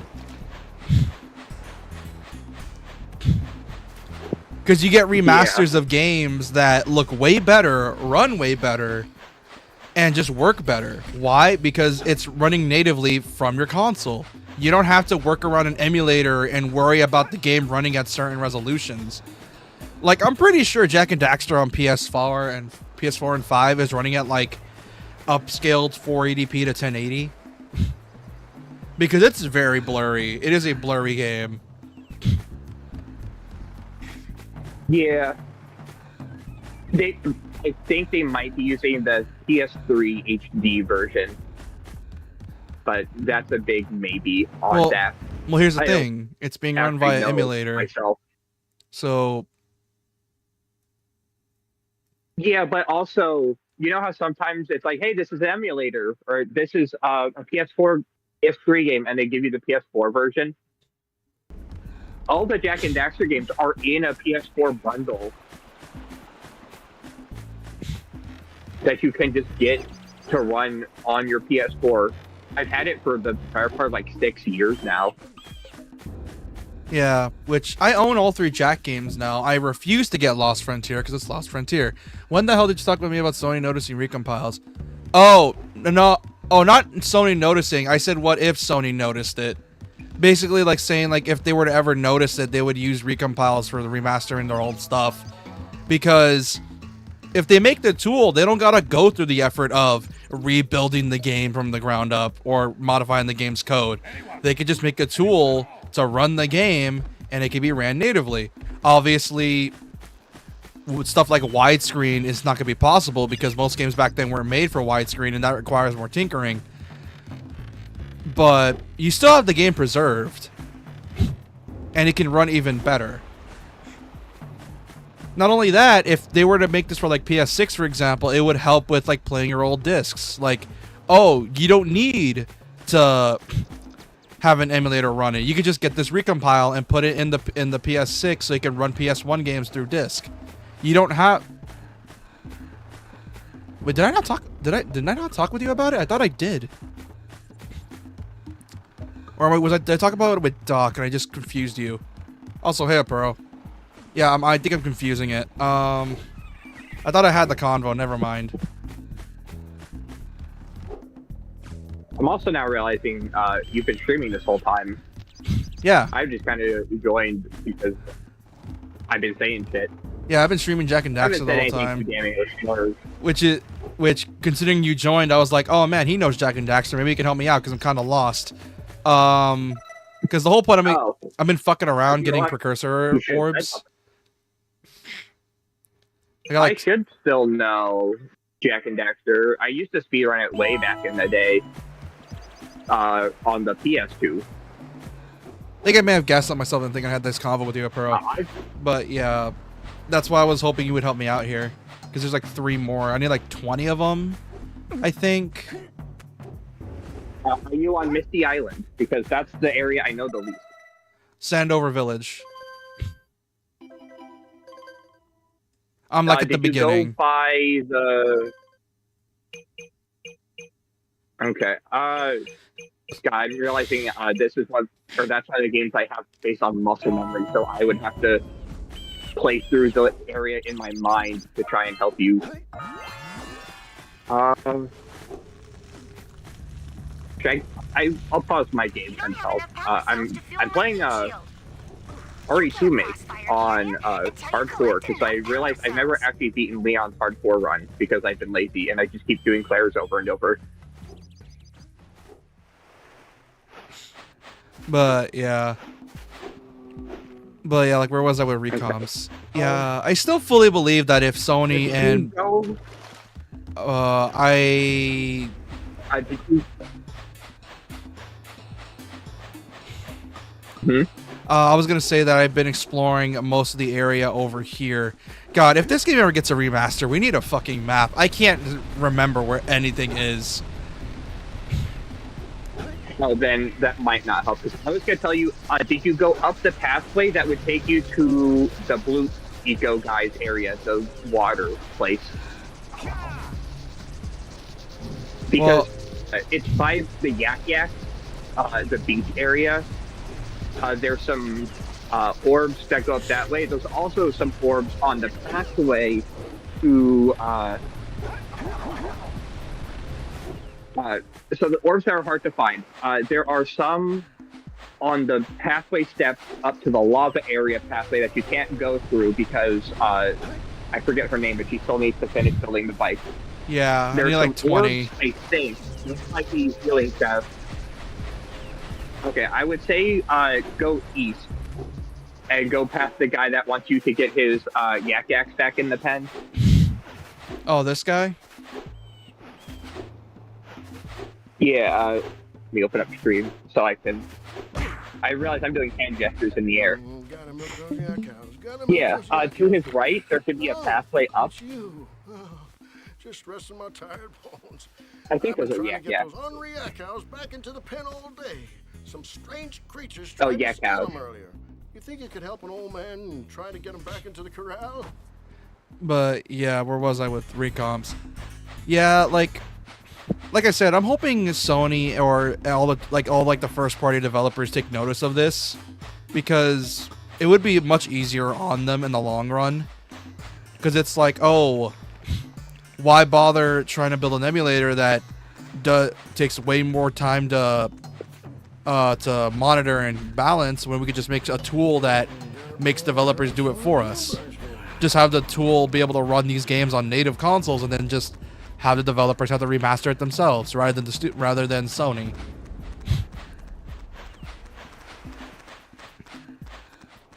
So that way they can still get some of the money from using the tool.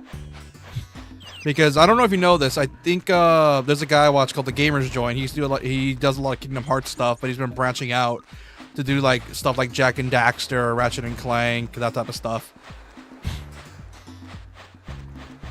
And he talked about these recomps on how it's really good at preserving old PS2 games, and if not PS1 and N64. And it would basically be worth it in the long run for developers or first-party publishers to do this, to make it easier to run the game on native consoles. Because it would take... Because other than the idea of widescreen not being as useful because it's widescreen, a lot of old PS2 games weren't just built for it. It would be easier to optimize. Why? Because you're just making a game that can run on this console, and it can run really well. You're running, and you don't need to worry about the game lagging and behind. Why? Because the console that's being ran on is 3 generations ahead. Hey, my yak cows are still on the loose. Could you bring them back for me already? There's more? Oh, there's the one more. Also, this game's charm is crazy. Like, you can definitely tell they were trying with this game's art style. Like, the amount of charm this game has. Because I'm not one for charm. It takes a lot for a game's charm to affect me. This game has charms in the bucket loads. Let's go talk to him.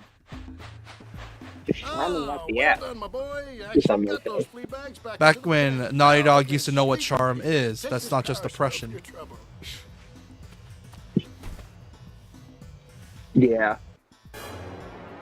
Weren't they also pushing animation quality as well, from what I remember? Animation quality and completely seamless gameplay.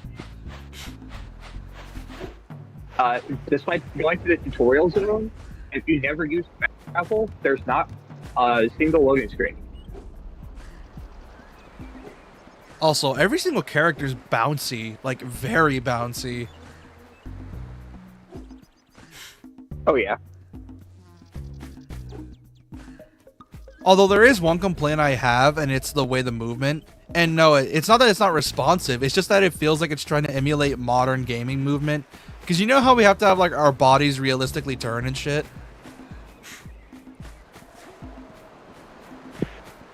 Yeah, I'd rather take it over the Mario's momentum keeps him running an extra half second, full second after I stop moving the analog stick. He stops on a dime, but rotating is. But that's where tech comes in, like rolling. If you need to make a hard pivot, you can roll backwards. Rolling is your friend because if you roll and jump, you do a long jump. Oh, so my Ninja Gaiden experience is going to help me out here. Because I do this a lot in Ninja Gaiden.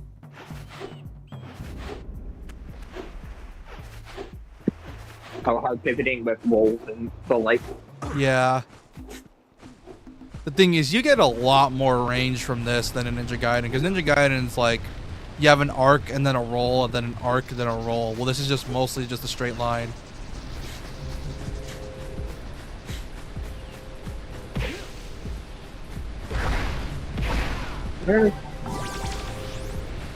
Yeah, this is the area I'm trying to figure out. I already got the one in there, I think. I need the one from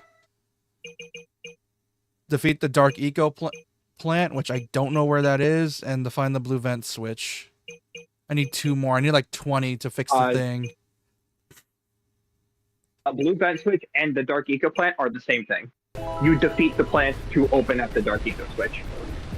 Which I don't know where it is.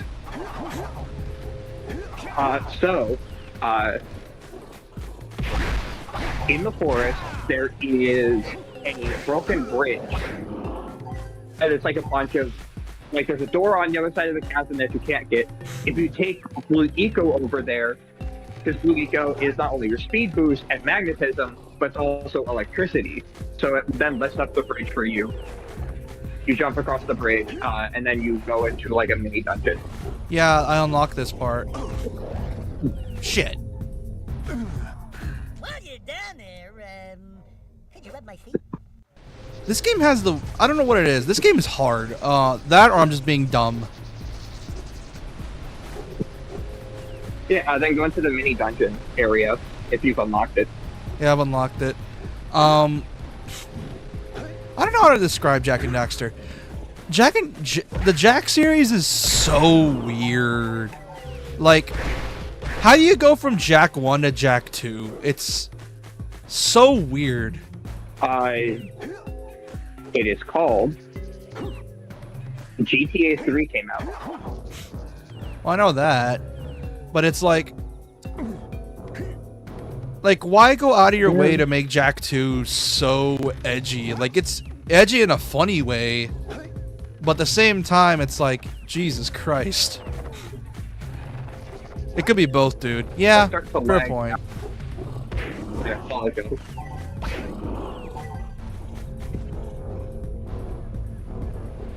Yeah. I played hard games before, and I'm clearly dumb as well, because of the fact... Also, that's a weird... Oh, boy. That's not supposed to be like that. Whatever. But, yeah, like... I don't know how to feel about Jak and Daxter as a series. Like, it feels like it doesn't know what it wants to be, but at the same time it does.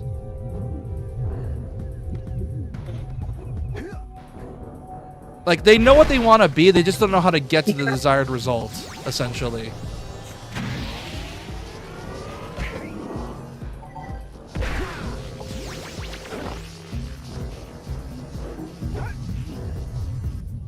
Yeah, I came up here already. No, inside the area, not on top of the area.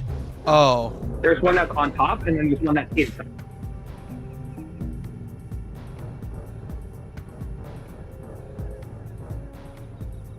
God, it would be so funny if that, around the release of the God of War remakes, it'll be so funny if they remastered the original, if they ported over the original trilogy. Well, because God of War 3 is already remastered, but imagine they port the 1 and 2 in the PSP games as when the remakes comes out, and then everyone can see just how fucked up Kratos is as a person. Because I think I said this before. Yeah. I don't think people realize how fucked up Kratos was back then. Like, I don't think people realize it.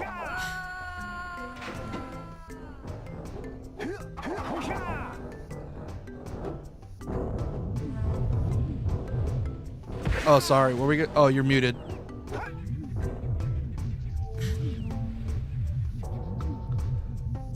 But yeah, like, I don't think people realize how fucked up Kratos was back then. Because people just thought, like, oh, he murdered his wife and kid. No, he did way worse stuff. Like, I don't think they realized how much of a piece of shit Kratos was.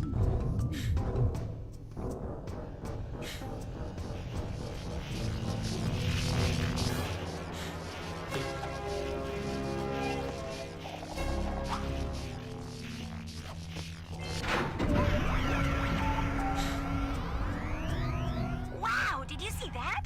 Blue eco-vents have been activated all over the world. I knew there was a way to turn them on. There must be places to turn on the other eco-vents as well.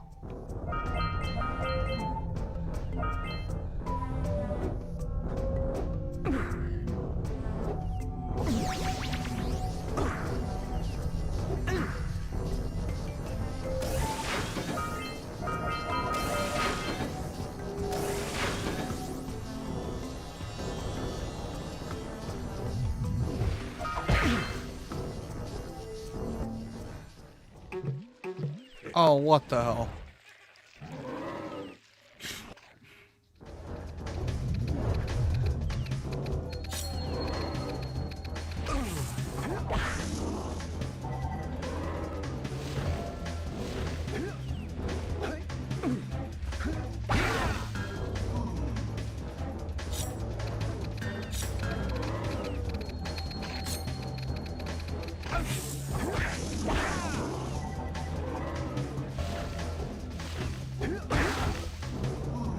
I'm gonna die.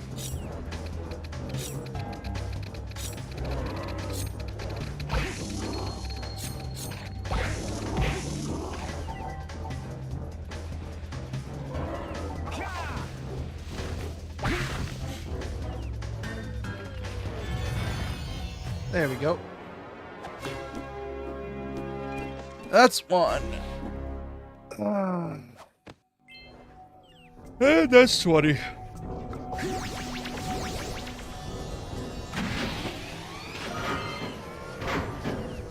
Oh, that's how you get out. Oh, sick.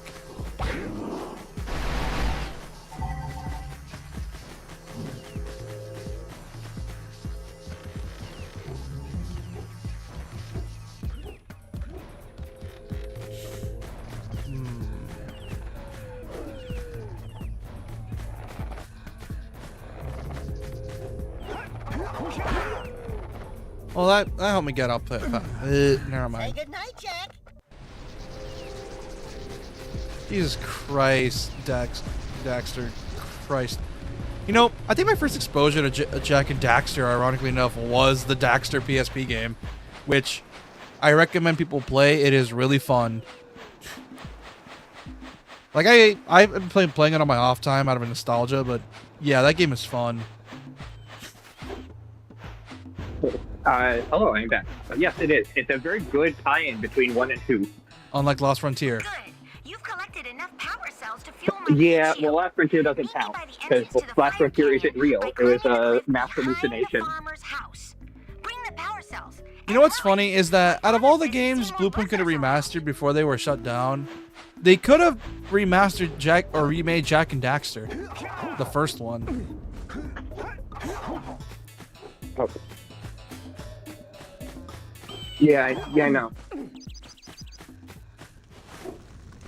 Like, there's a lot of platformers from back then they could have easily remastered, like Sly Cooper 1. 20 cells to make it more in line with 2 and 3, if they wanted to. Jak and Daxter 1, Ratchet 1. Flying over open lava will definitely heat you up fast. Hit 500 degrees and it's over. Over? Like burning molten metal over? The fire canyon gets pretty hot. Also, I'm pretty sure this game was a lot of kids' awakenings. Because of the fact that this game's full of waifus or some shit. Or thirst traps. Oh, and when you get across, don't forget to activate the teleport gate in the Blue Sage's lab. Is it just a me thing, or am I just being weird? If it's just me being weird, then understandable.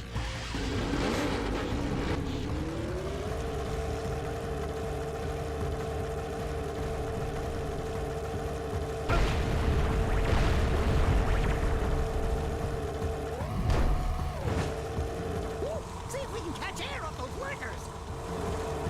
All right, treasure. There's skunk flies out here too. Okay, hello. I am back. I had to do some cat shuffling. Cat slots. Cat patty slots.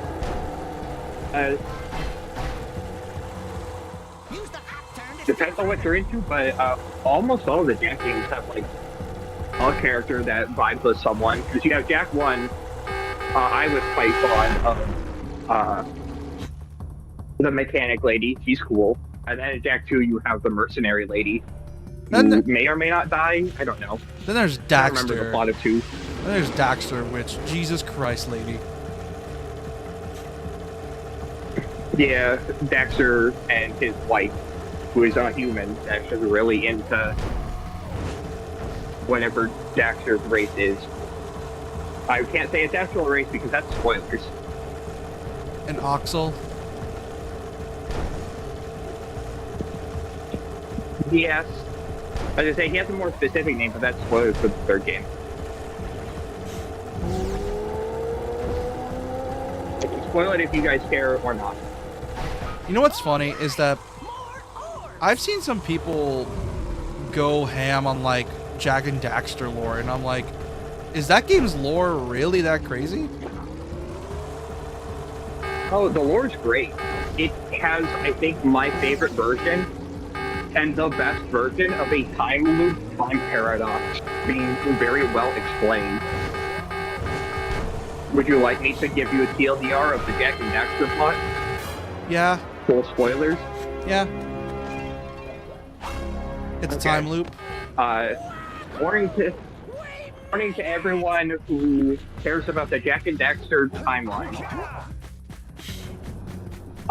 And I'm going to say a bunch of spoilers. So those who care about Jak and Daxter, spoilers, this game is 25 years old. So, 24 years old.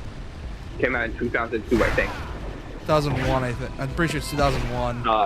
2001. I think? Then, yeah, 25 years then? We're still waiting. Turn on the teleport gate. Okay, so, this is the earliest point in the timeline of the game. So, the true ending of this game ends with you opening up a portal to the future. The teleporter time travel machine brings in monsters from the future into the past because you bring monsters from the future into the past. You inadvertently start the apocalypse that starts too because you brought the future enemies into the past to then create the future. So that's its own time paradox because it implies that this is not the first time loop or whatever. Because you then go to the future where you find yourself as a kid and the green stage, then you throw them into the past where the green stage can raise you as a kid for you to then be sent to the future again. So you do all of Jak 2, and then you do all of Jak 3. You become this war hero, get exiled, lead a revolutionary army, go out to the middle of the desert where you find your real dad, And then you find out that Daxter is actually one of the precursors that created everything. And you being the harbinger of both light and dark eco, you then go to the middle point in the timeline and create the city, the Ashton Safe Haven, that you will then go to in the future to fight for its own redemption by making it yourself in the middle part of the timeline, where you then die a hero. And your own story of being a hero is what inspires you to become the next revolutionary as a teenager in the second game, as the Legend of Mars, who is actually you. So you go to the future, send yourself to the past to train, to send yourself to the future, to then go to the middle future to become a story legendary hero to inspire your younger future self. So it's just a never-ending time loop of just, you know, glazing yourself. To start to create an extinction event from the metalheads, which you created by sending yourself to the past to save yourself, which then caused you to go to the future to stop the metalheads, and it's just a perpetual time loop of you sent yourself to the past to train, to send yourself to the future to stop an apocalypse that you created by sending yourself to the past by going to the future, and then you go to the middle timeline to die a hero to inspire your middle self. And I'm guessing Jack 2's all about ending that? City known as Asia. No, you perpetuate the timeline. Because you can't not it. It's a time loop. Everything is predetermined. This is not the first time the loop has gone through, because you already have seen yourself. Because you have statues of yourself erected. Because you know how when timeline stories happen and you go back to the past and it's like, how did I not know that I went back to the past? And you just have to believe that, oh, this is the beginning of the time loop. But because it's a time loop, it's a circle. So, you know, same timeline. How could there not be references to me if I'm in the past / future where I was already there at a different point in the timeline? And it's like, oh, yes, there is. Well, perhaps You've always seen your past and future selves because it's a timeline. And then the timeline ends with you solving all the issues. And then, of course, you know, dying at the middle timeline a hero. I've got a power cell that says you can do and then, of course, Daxter is like a precursor. So, Jack and Daxter, Jack is the weapon to Daxter's but I would be willing to part with I guess. If you two find me 90 because Daxter is actually the main hero, because he's a precursor. He is one of the godlike creatures from time ad memoriam. Oh, you have the orbs. Here's a power cell we agreed upon. And I really like it. I probably didn't do the best job of explaining it, but it is in fact a post-time loop that explains itself really well. And it's one of the few good examples of time travel. Issues of, it's if you have an issue of like, but wait, if I'm in the future and also in the past, how can I see myself and not hardly see the repercussions? And it's like, oh, you can. Look around you. You may have called yourself a different name in the future, but you're still there. Evidence of you time traveling is evident from the very first time you open up the start of the time loop, which is you going to the future. You can always see it. It's always there. It's a loop. It does it really well. And then the loop ends with your death, and there is no other time travel fuckery. You die when you're meant to die. And then the loop is now closed, and then time can resume.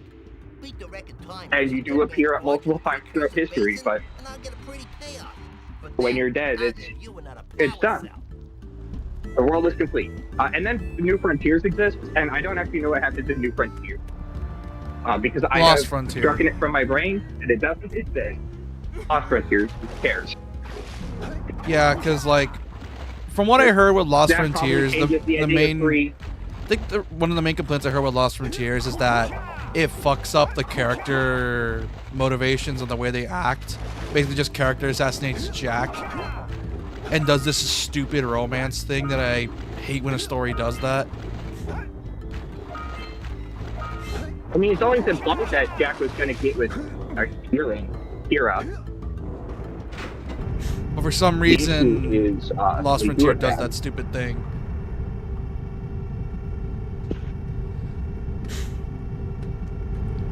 They do the romance, but they do it bad. Therefore, it's not worth paying attention to. Then there's Daxter, which... If there's a good romance, like... Yeah.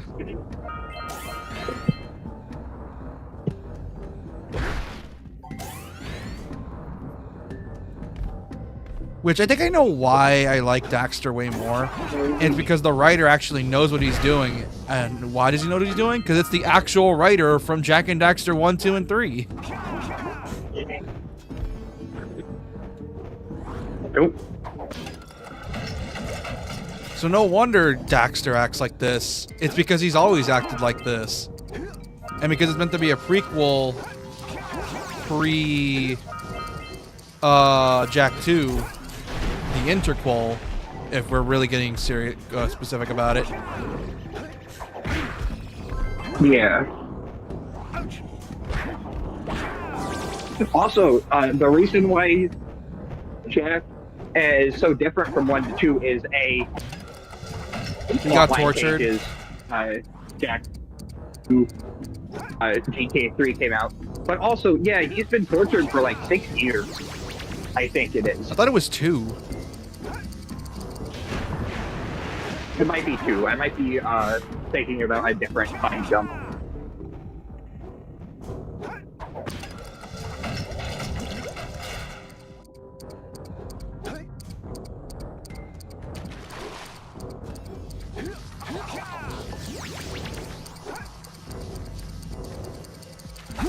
Shit. I'm trying to get the power over here, but I gotta rush. Like, fast.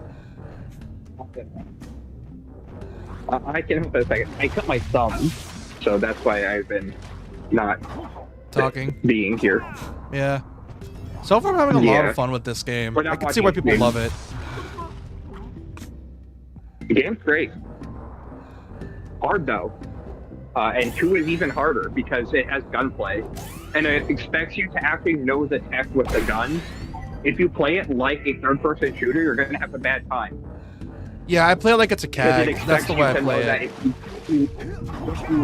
If you jump, spin, and shoot your gun, you do special combos with your guns. And if you upgrade your guns to do specific things, and you swap between the levels of said guns, you get different things. Like, do you use the shotgun at its weakest to save on ammo, or do you use it at its strongest for more damage? When I remember what the game's plot or the game's gameplay systems, because ironically enough, Jak 2 was my first Jak game.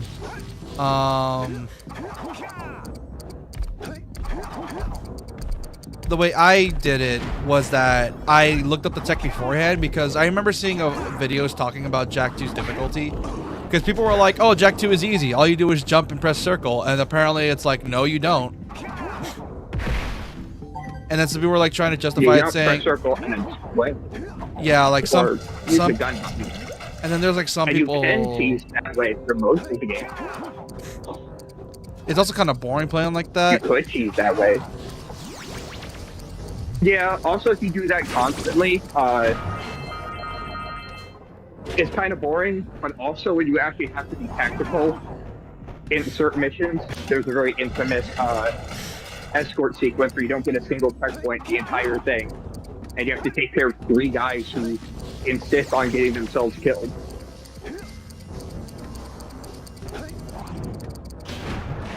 I don't know what I'm supposed to do. But yeah. Like, cause I remember watching a video talking about like the death of Jack 2, and that apparently like there's some hidden death that in terms of tech, and he showed off all the moves you can do, because he did say like, okay, let's actually try to play how people think you play Jack 2, and it's rough. So either people were lying about that, or people just suck at the game. Yeah, people expect you to play Jack 2 when they say, oh, it's easy, just jump and press the circle button. It's, hey, what if you play DMC, but the entire game, the only move you have to do is the trick, the gunslinger move, where you jump and do a gun pirouette in the air, and you did that over every single enemy the entire game. Yeah, that probably works. The gun pirouette is a pretty safe move on most enemies that are on the ground. The problem is it's highly inaccurate. Shit. Highly inaccurate. It does low damage because you're using guns. But it's safe. I mean, it's the same type of person that inches forward in Revengeance and only presses square. Because square is also the parry move. So as long as you inch forwards and press square, you'll parry every move. And so Angry Joe. Little damage. Yes. The infamous Angry Joe review where he just showed that he played the entire game by flicking the stick and pressing the square button. The entire game. And then he said the gameplay was bad. I'm guessing he redid that review, or is he still have it like that? I don't know. Probably.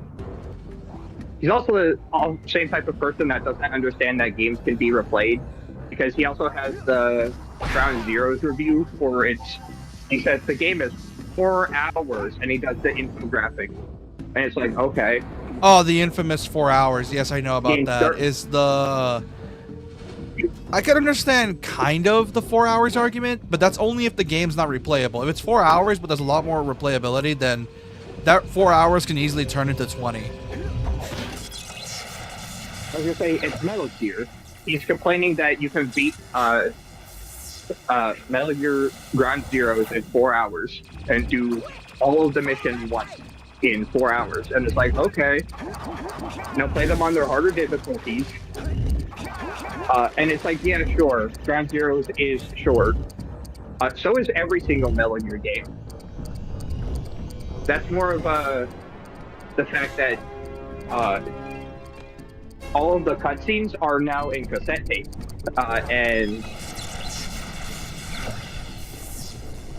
all of that. Also, another thing I noticed about that is that it's also about I think he made the review on the time when games were noticeably getting longer. Like, most of the games at the time when the review were like 10 to 20, 15 hours long. And that was sort of the average at the time. Yeah, and it's, hey, this game is highly replayable, but, you know. Replayable, he says, when in reality, here's the thing, and I feel like people confuse replayability. I say highly replayable, but he never did.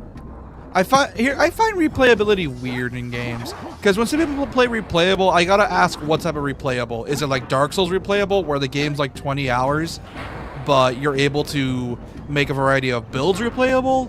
Or is it replayable as in the gameplay is keeping you coming back over and over and you discovering new ways to get through the game? Replayable.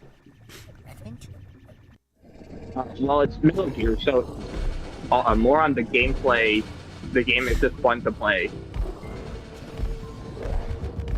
There's a reason why I have 140 hours into Ground Zero, or the Phantom Pain.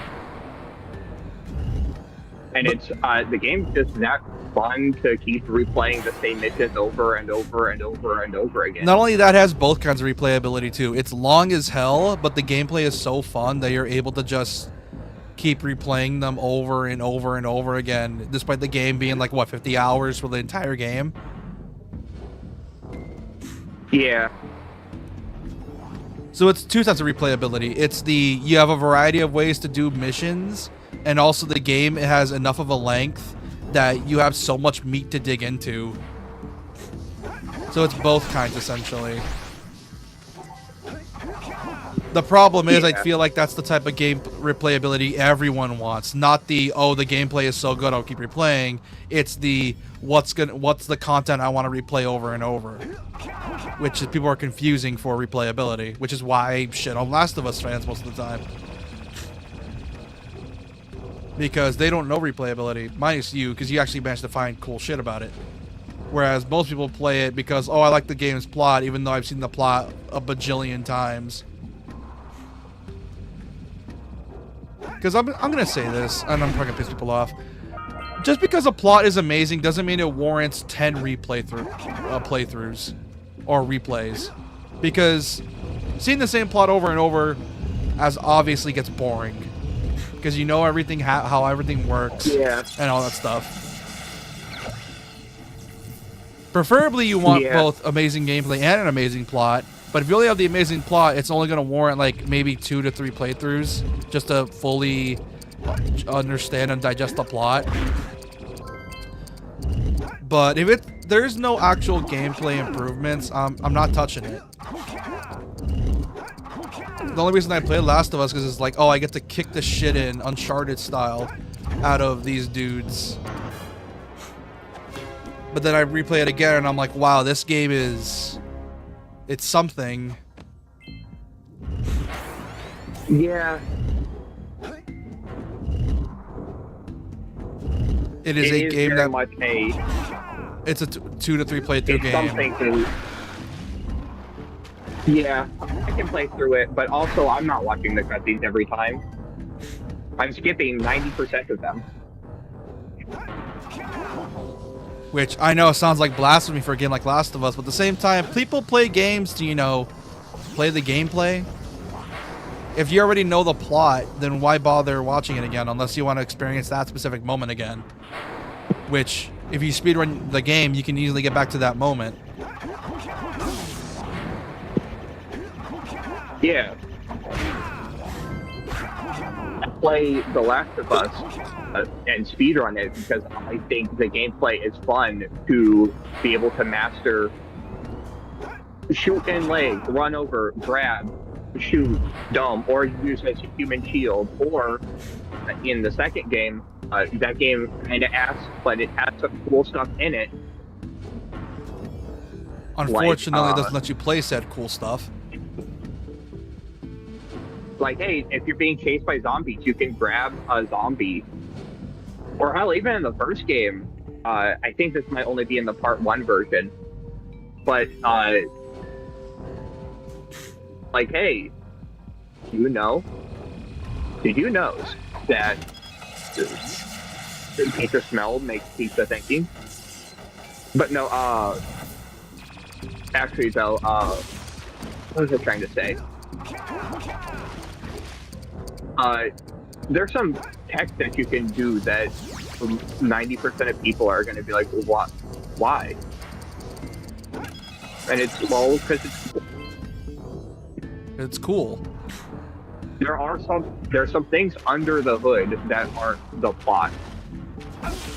Yeah, and I feel like, and it's kind of why I feel like this is yeah, like there's actual game. There's actual game to be played here. Like, for example, Forsaken or Forspoken. The plot is Marvel movie. You know how some people say the game has Marvel movie writing? Dude, that game made me realize what they meant. It's just too many jokes, too many stuff, and the like. But the gameplay, though, it's like, oh, so it's third-person shooter DMC. Okay, I see how it is. I get how this works now. Because there's some cool tech you can do in Forspoken. The thing is, all the reviews I kept hearing is like, oh, the gameplay is so boring. All you gotta do is spam the one spell. And I'm like, wow. Y'all, at this point, I feel like there's some of you guys that just actively refuse to play the game at this point. Because there are people like that, unfortunately, that just actively refuse to play the game.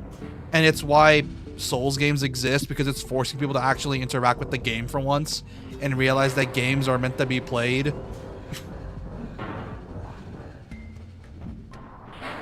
Like, I Yeah. don't like a lot of Souls-likes, but at least they're trying to make you understand its systems. They're at least trying to make you play the game so you can have fun. No, I will not have fun. I refuse. Pretty much. What is fun? Well, I only care about the experience. What's fun? What is that? I only care about the experience. Dying every single time to one hit sounds like an experience. Is it a fun experience? No, but it's an experience. And you know that's some people's argument too. Some people actually do the argument of, oh, but it's the experience. You play it for the experience. And I'm like, is it a fun experience? No, but it's then I'm not playing it. I mean, that was me when I was like teenager, preteen. When I first played Dark Souls, I'm going to like my classes being like, you haven't played Dark Souls? You need to, it's an experience. And then everyone plays it and it's like, they aren't having fun, but I'm like, well, you just have to play it. You have to beat the game to know the feeling of playing a Dark Souls game. Yeah, and I kind of hate Regardless that. of people. Because here's the thing, not only that, with Soulsborne, it's kind of weird because of the fact that Souls games aren't fun in the combat-wise. Because combat-wise, they're very simple. Like, they're not super in-depth. You're not doing, like, this super cool tech. Why? Because the whole point of a Souls game is that you're meant to be underpowered for the most part. So giving you this hidden tech, unless your name is Neo, is basically not helping.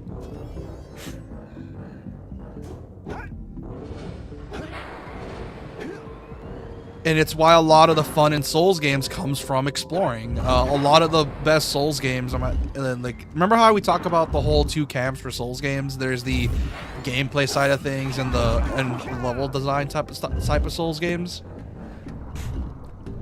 Yeah. Obviously, the Dark Souls games, like the main ones, are all about level design, obviously. And obviously, I don't want to get in an argument like last time. But essentially, it's a whole like, From Software masters at level design for the most part. They have their misses every now and then, but for the most part, they hit. And I think that's what people forget, because people are so focused on the game being hard that they forget that there's actual soul put in the rest of the game. What is fun feels like a question Doc would ask unironically. I'm not sure why. Fuck! What would be a question? Puro is in chat. He said, what is fun? Is a question I feel like Doc would ask unironically. I'm not sure why.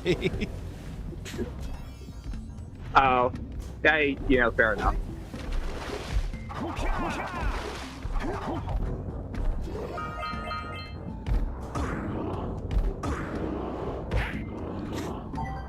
Yeah, like, Incendiary take is that you aren't supposed to play games to have fun.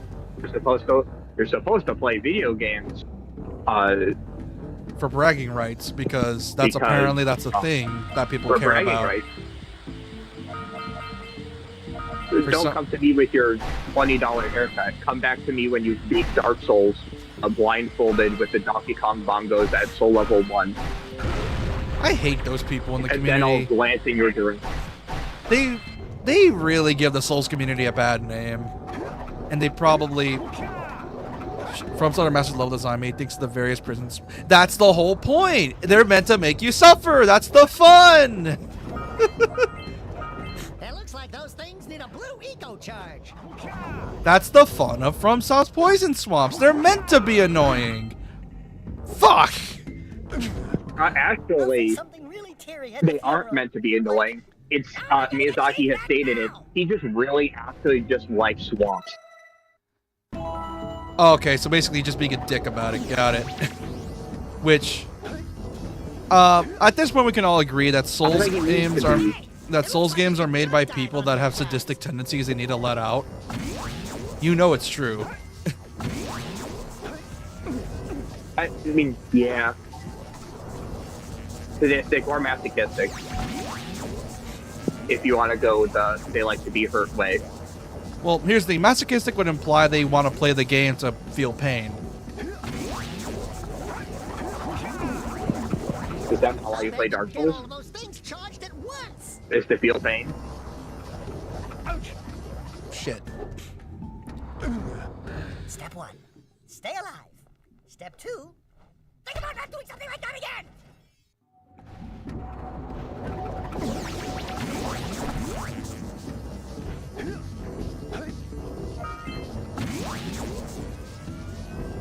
Man, the double jump in this game is so weird. It's like you can't delay it. You have to just hold on, or just like do it almost immediately.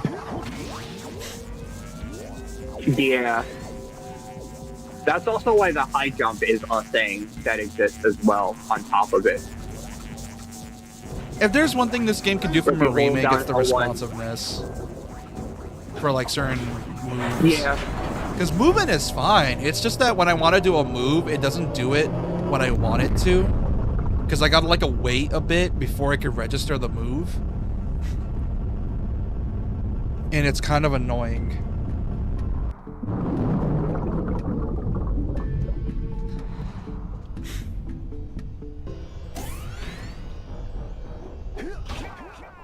Wow! You raised a piece of the underwater ruins to the surface. It seems you can use eco. Which is probably the thing I will give Jack 2 over this game, because despite that game's change in design philosophy, the game just feels better to play. Yeah.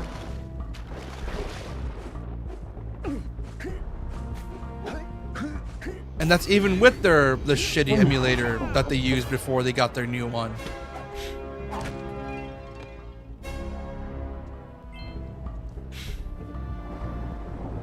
Because I don't know if you know this, their old emulator sucks. It's the same emulator that runs Max Payne 1, and I hate it because the game runs like ass.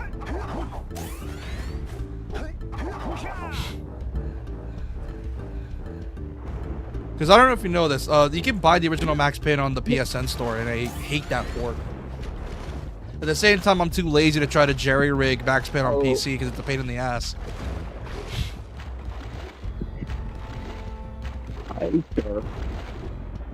Which It isn't that hard. There is a compiled mod list that will make the game playable and not like ass, and all of its other issues like, hey, the game doesn't have audio actually if you don't download the mod, because the PC version, for some reason, the audio is bugged. It just doesn't exist.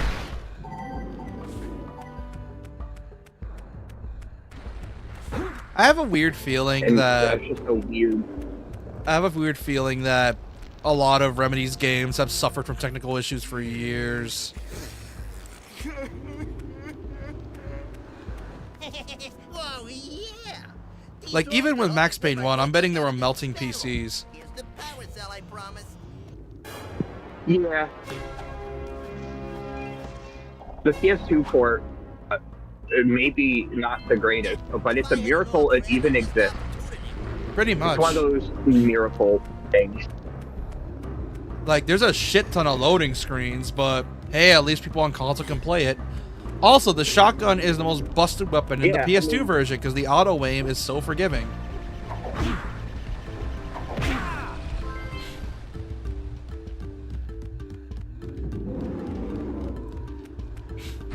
And I'm talking uber forgiving. There are times where I played the game and I would just pump one out or get a shotgun shell out, and I wasn't even aiming for the guy, and it would still hit him and send him across the room. I single-handedly defended this village from those horrid creatures for almost a year.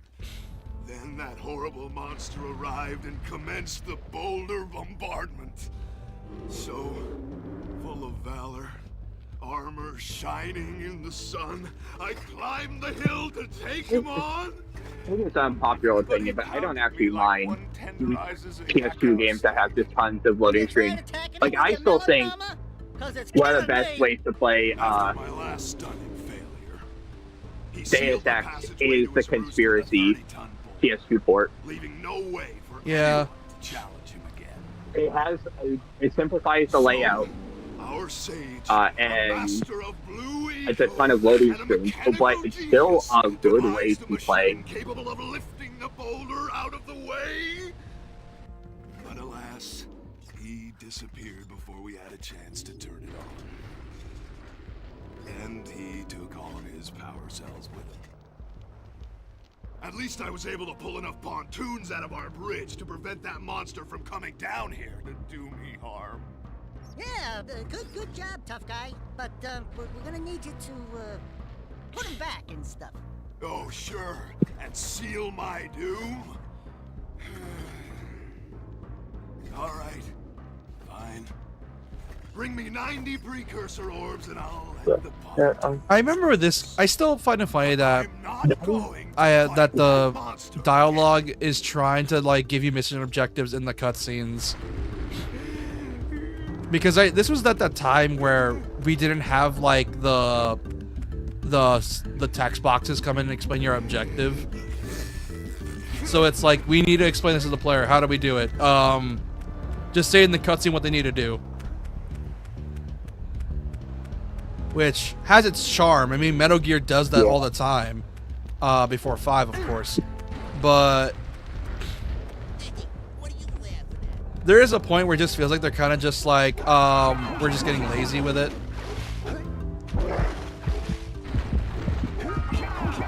Also, what is that?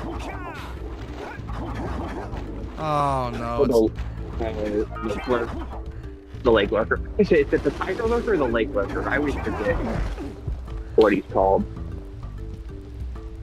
Also, that water texture is hurting my eyes.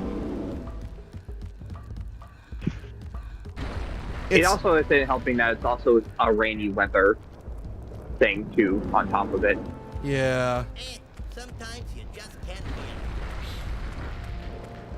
It's a miracle this game even ran on a PS2. And it did it without loading screens. Or that's what you think. In reality, they're just a bunch of hidden ones. Yeah. Well, do you know how the hidden loading screens work? If you run too fast and the game can't load up, Jack trips. He just stumbles over his own feet and he eats shit. Oh, well, because it's the PS4 version, PS5, with their new emulator, he's barely going to do that, which is probably something most players won't realize. Also, be right back.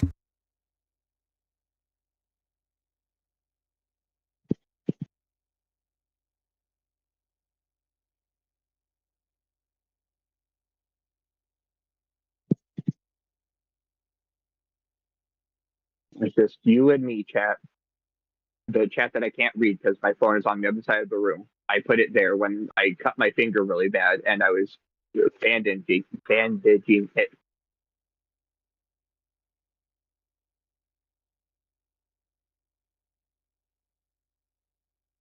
But even with a hurt finger, I'm doing Leon A. Hardcore run, and so far I'm damageless. I haven't even been hit once. Christ. I say is I just get hit by a liquor and go from fine to danger. Also, good news. So we're getting the new internet tomorrow, mainly because of the fact that my mom was like telling me, "Hey, we're gonna go check on the internet because the fact that, you know, maybe they need to troubleshoot it to fix it because we've all been having internet issues." Like, for example, the TVs nowadays, for some reason, if you want to use satellite to watch live TV, you need the internet for some reason. Which, why? Because it all goes through online services like Hulu or TiVo. Yeah. Which are all heavy focus on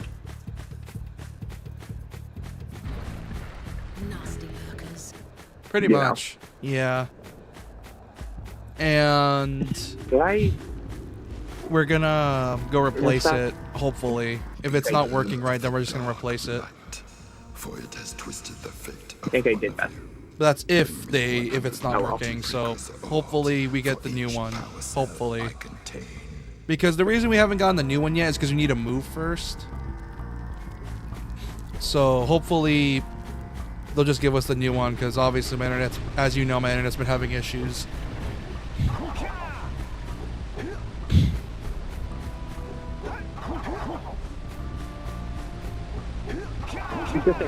You know. Let's see, what am I forgetting? Okay, I know I need to get the boulders out of the way. And speaking of internet issues,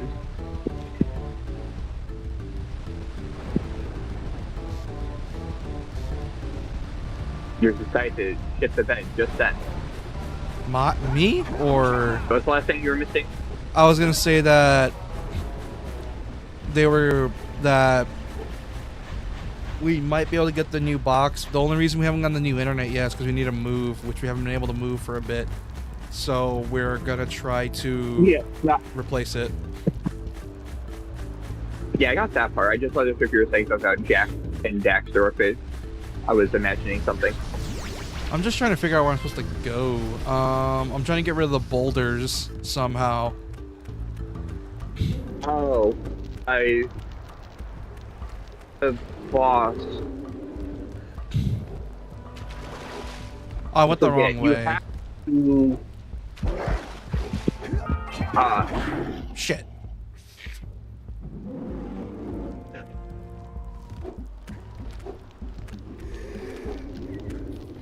That thing's in one shot. The problem is, how do I get over there?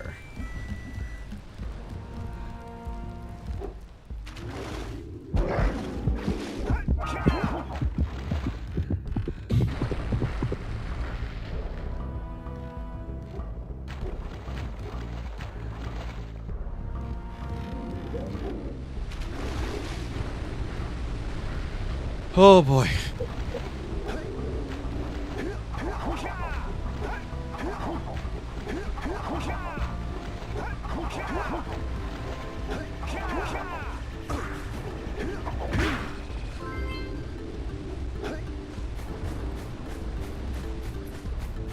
You know what's funny? Is that... Would you consider Jack and Daxter a slow-paced platformer? Yeah. I like my slower paced platformers a lot more than those faster ones. I think that might be why I don't care for Mario 64 and the like. things. Yeah, Mario. Because I like Cooper and Jack and Daxter and Spyro. Right? Take my sweet ass time. And collect.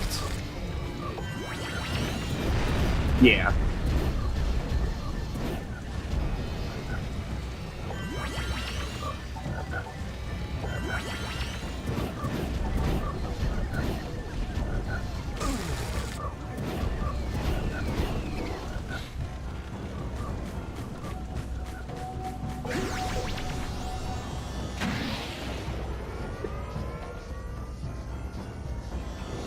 I guess for me, I just sort of grew up on... I don't know what I grew up on. What platformers did I grow up on?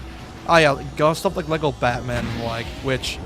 Dude, I like how I like that's totally not an Arkham game they're making that's coming out in a couple months. It's just Batman Arkham. Yeah. It's totally not. It's Bamham. It's just Bamham.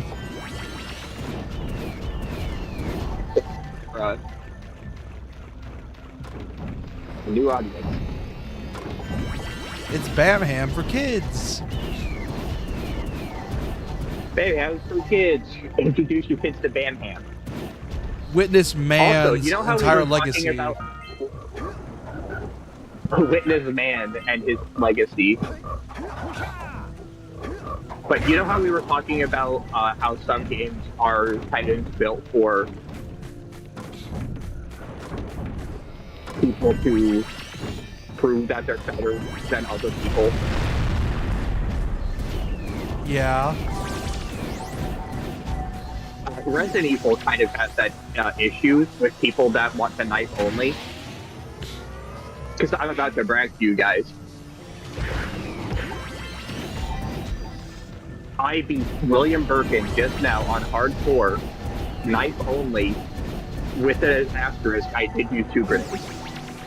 Because I did get caught twice, and I don't want to waste my grenades. Or waste my entire knife durability on a knife escape. So I sought the grenades when I knew I was probably going to get grabbed.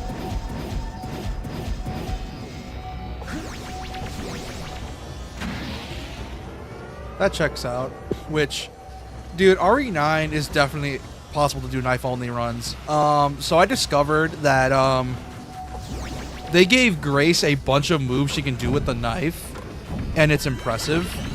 It's just kind of like spoilers for gameplay, but I don't think it matters much. I think I already showed you this. She has combo strings. She has her dash attacks. She has her charged heavies.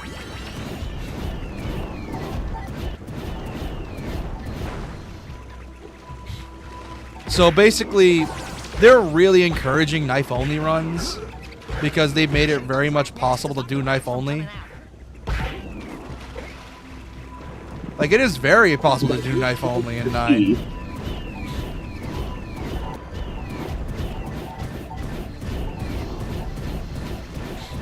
I like knife-only runs. Like, it's very possible in 9.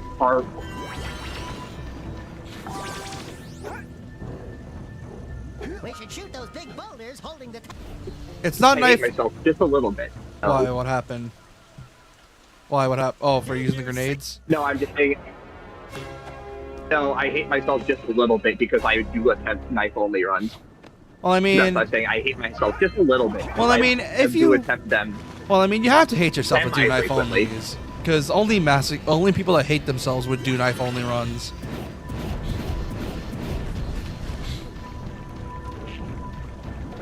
Same way as people that hate themselves like Ninja Gaiden. So I guess we have something in common. Which the DLC comes out in a few hours, and I get to play that. I want to stream it tomorrow, but I'll probably just restream it after I'm done.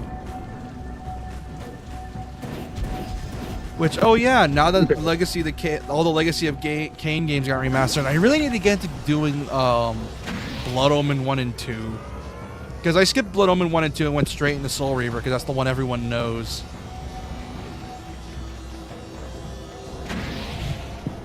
Yeah. Blood Omen 1 is also... I play old games because I think you should give old games a try. Because I think they're all worth playing. Blood Omen 1 is archaic as hell. Yeah, the game was apparently inspired by Zelda, which I can see it. But even old school Zelda wasn't that archaic. It feels like wizardry, like an NES game, more than a Zelda game. Not even like, I know Zelda was an NES game, but you know what I mean. You know what's funny? If they were to ever remake it, and I know it's going to sound like annoying, but because here's the thing with Soul Reaver, is that Soul Reaver never had good combat. It's a platformer / puzzle game first and foremost. It would be cool if that for an improvement for combat, they would take some notes from Ocarina / Wind Waker, because I think Wind Waker is probably the best in my opinion. Actually, now that I think about it, question, which do you think of the N64 to Wii Zeldas have the best combat? Best combat? It depends on what you define as best combat. For example, like you got, for example, Wind Waker. I would say because, for example, like stuff like Wind Waker, where you have your dodge, your perfect dodge moves into counters. You have your combo strings and stuff like that, like Wind Waker. This might and like directional inputs too. As a surprise, I might say Skyward Sword because of the arm tracking, and it actually just does follow everything that you do. Which speaking of, did the Switch version fix the tracking? Considering the original version, you know, had infamous tracking. Maybe. No. I didn't even play that game, to be honest. I've never been super big into The Legend of Zelda, so the Zelda games I have played are...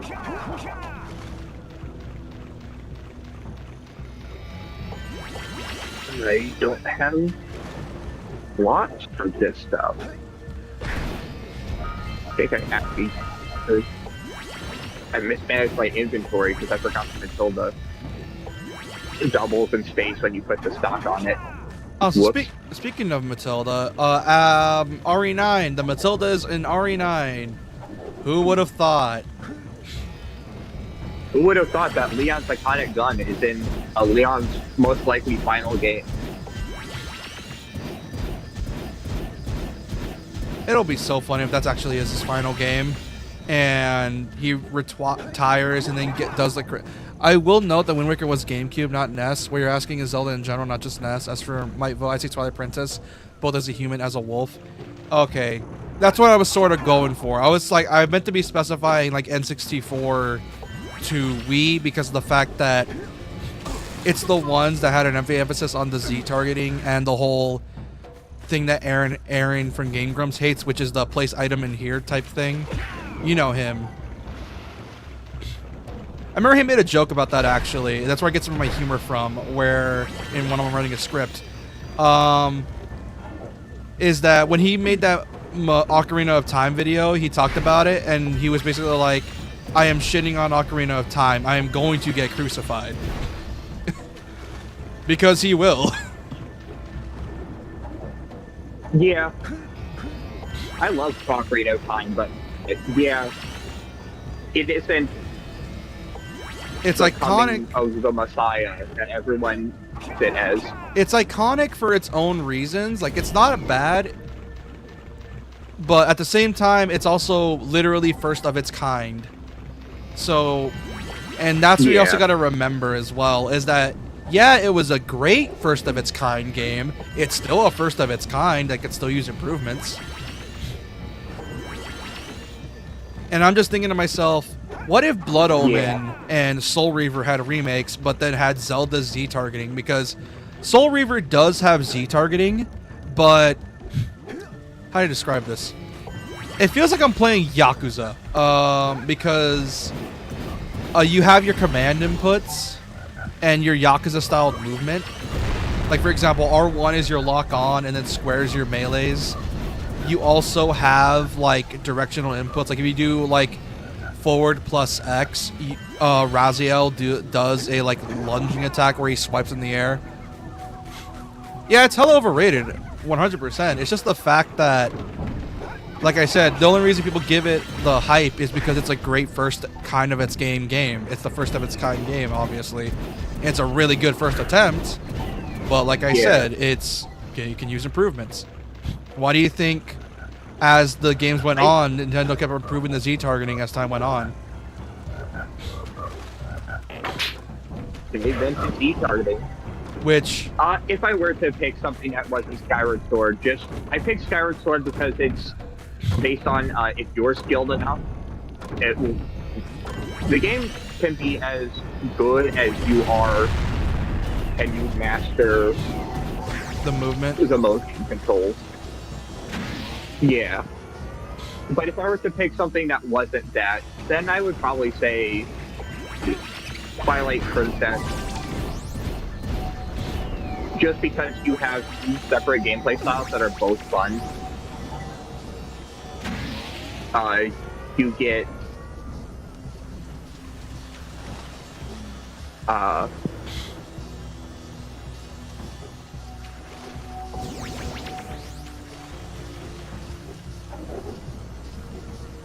my brain's blanking. You get, like, well, like I said, it's the reason I prefer, say, Soul Reaver should try to do that. Yeah. Because here's the thing, I don't know if you know this, but Legacy of Kain Defiance, which is the one that got remastered recently, it is literally just DMC. It is DMC1 specifically. Just with weird command inputs because it doesn't have like back forwards or like back ups into like your launcher because launcher is a separate button. They have, how do I describe this? They have flick movements is how I would describe it, because you need to flick the stick forward for it to trigger, and it's weird the way they do it. And it's mapped to triangle and square. Like for example, there's a move that's like a down slam that bounces them off the ground and back up to you. You gotta flick triangle for it to trigger, and it is weird. What I was sort of hoping for with the remaster is that they have certain moves done into command inputs. Like for example, if it's like you're already copying DMC, just copy the inputs. There's so many games that copy DMC's inputs anyways.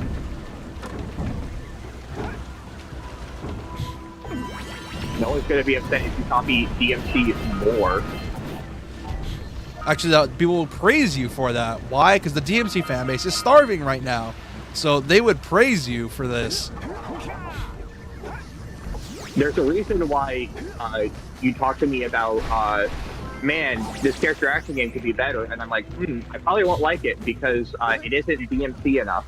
Just make it DMC 3. Make it the Switch version of DMC 3 and I will like it better. Yeah. Yeah, like, not only that, ironically enough, in terms of command inputs and the pacing, ironically enough, Defiance is... It's gonna sound blasphemous, but it feels like a smoother DMC 2 in a good way. Because obviously we all know how DMC 2 went. And ironically enough, it feels like if DMC 2 was good, quote unquote.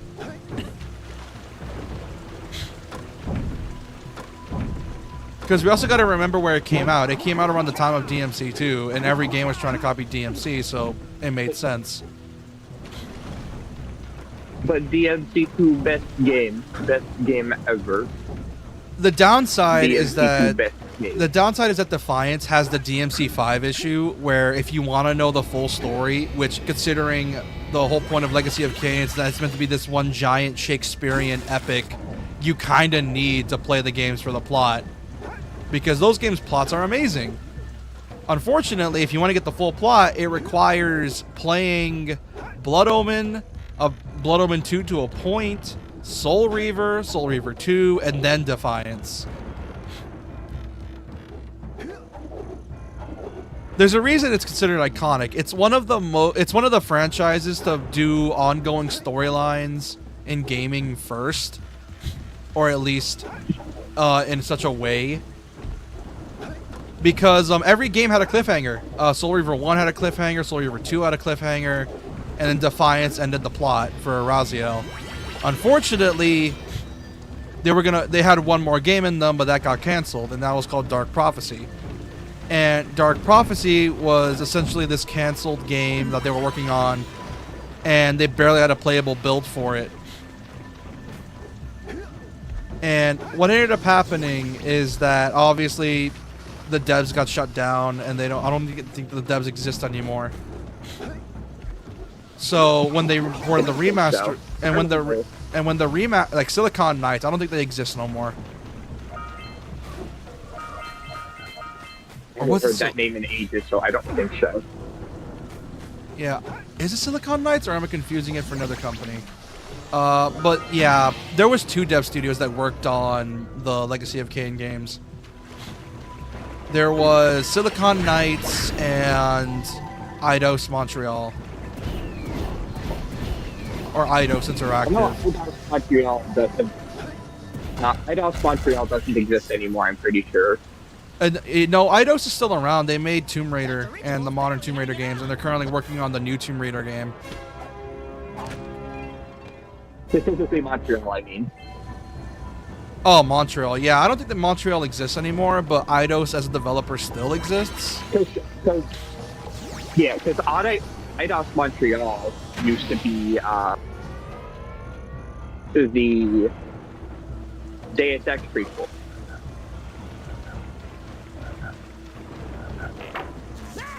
and that ends on a cliffhanger for the second game. And that game isn't going to get its finale, because that was supposed to be a trilogy, and then Embracer Group bought them up after Eidos Montreal stopped existing. Which they kind of still do, they're just making Tomb Raider. Yeah. Which, Tomb Raider That Legend... might be more of a base hold everything that they have so they can keep existing instead of... Yeah, which I slowly can't going wait for. under. I can't wait for the second Tomb Raider remake. That's gonna be fun, because in case no one knew, Tomb Raider 1, Lara Croft 1 got remastered, remade before. It's called Tomb Raider Anniversary, which is currently on sale on PSN. And it was one of the first Tomb Raider games I played. And they're yes, it's a PS2 game, and they're remaking it again. This time by the Shadow Warrior devs.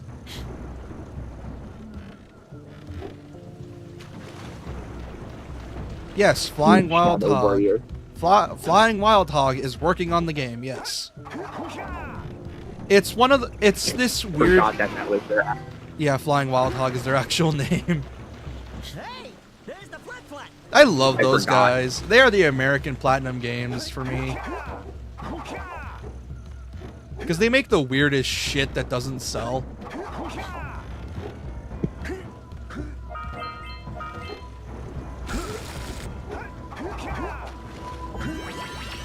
Like, Yeah. and they're currently making the second Lara Croft remake, which is the remake of the first game again, but called The Secret of Atlantis or something. I think. But yeah, I can't wait. Which That sounds right. yeah, which oh my god, I played through Tomb Raider Legend for a few weeks back. Bro, I forgot how much Lara Croft was like seeing, because I'm so used to the reboots nowadays. I keep forgetting that, oh right, there's a reason people had Lara as their first crush.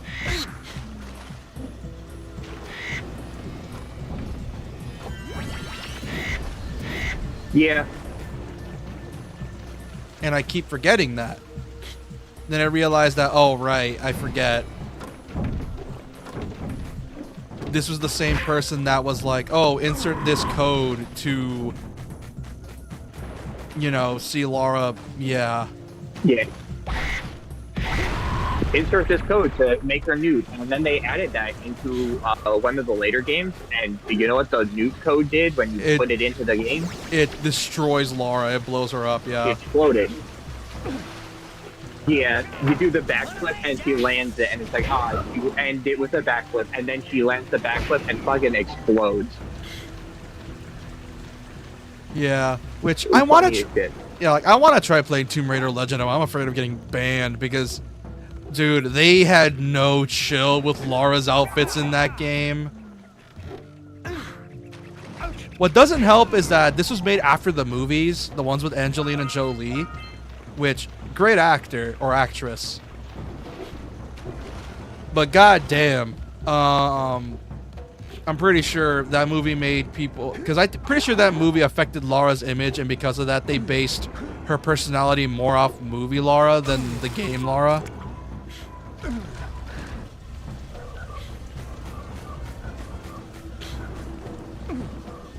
And holy hell is it fun. It is a fun game, but as a puzzle platformer, it has a lot to be desired. Because as you know, Lara's meant to be a puzzle platformer / one of the first slow-paced platformers that wasn't Mario.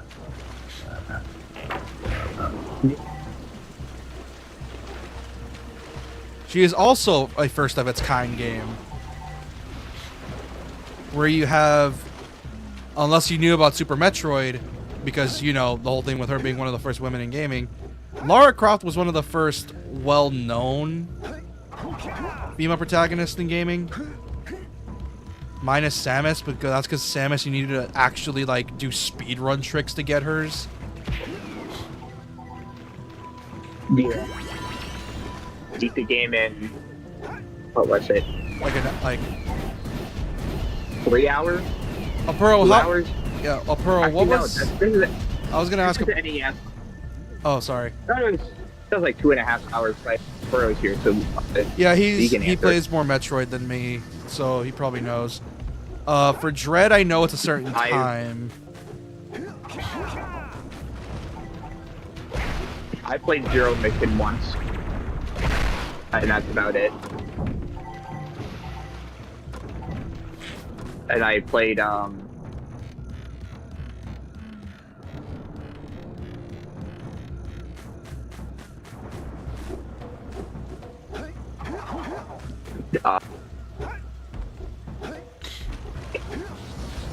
what's the other?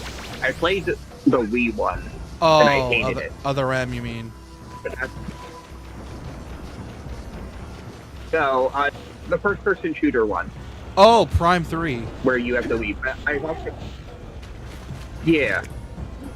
But my friend had a Wii, or not even my friend, my dad's friend had a Wii.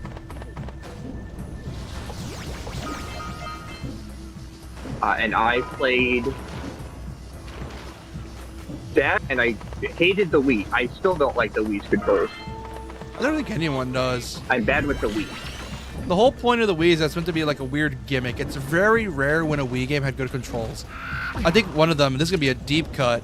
You ever heard of Cold Steel? Not Cold Steel. Red Steel. Red Steel 1 and 2.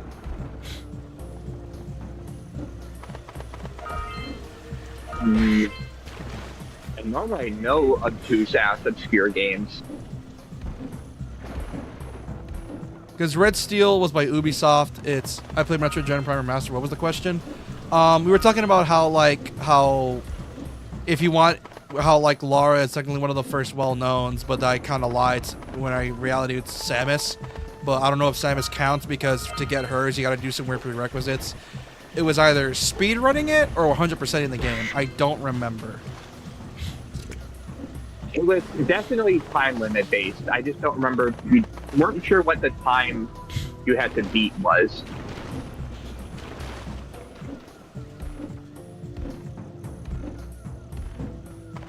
Oh, my thumb is killing me.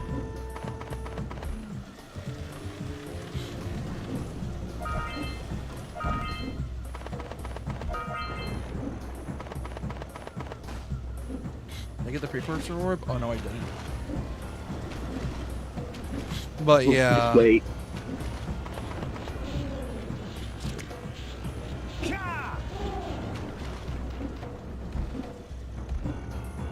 And Jack is so weird in this game. But yeah, like I don't remember what the exact thing was. I don't remember if it was a time thing or it was like a percentage unlock.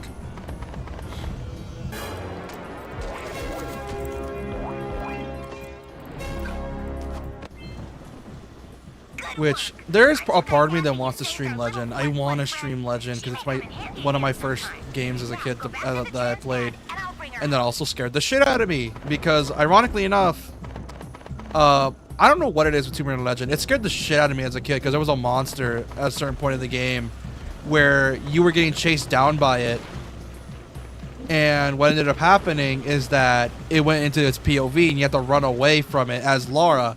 The problem is the camera was moving around and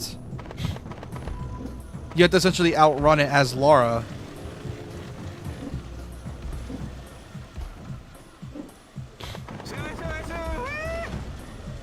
And my dumb kid brain was too scared to realize that, oh right, I'm supposed to go this direction. Time base is 3 to 5 hours, removes her helmet, and sub 3 hours shows Samus in the leotard. Oh, okay.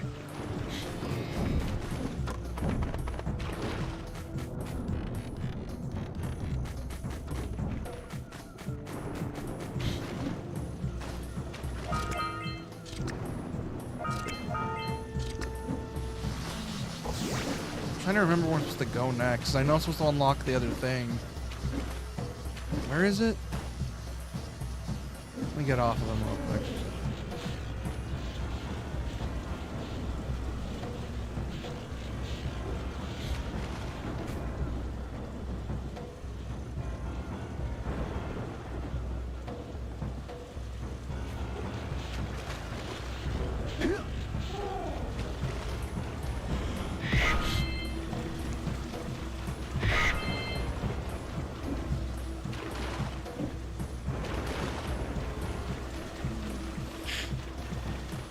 Yeah. Like, I find that so weird. Not only that, it's like the way they have Lara designed. Like they just they give her a new outfit basically every few levels or so. And I understand why. After all, it's Lara Croft we're talking about. But yeah, it's like, damn, these guys had no chill whatsoever. They knew exactly what they were making.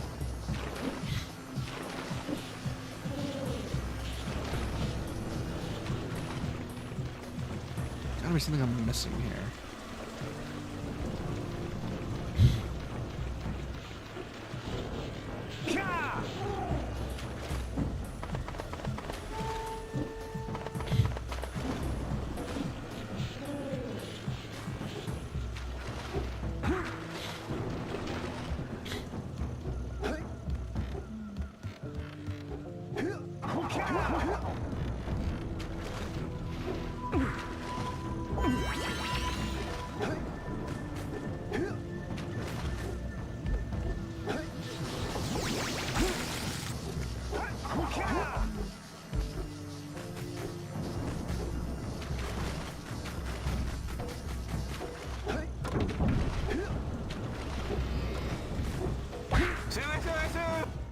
Howdy, friends. Enjoying my beautiful swamp? On these here parts. Everything that doesn't sink into the mud, that is. Judging by the smell, I'd wager your bathtub sank in the mud long ago. What's a bathtub? Anyway, I got bigger problems now. Seems some nasty lurker varmints are grousing about, snatching everything they can get their grubby little paws on, and scaring away my pet hip hog, Farley. He's been missing for nigh on to a coon's age. I've been putting out his favorite snack, but those ornery swamp rats keep stealing them.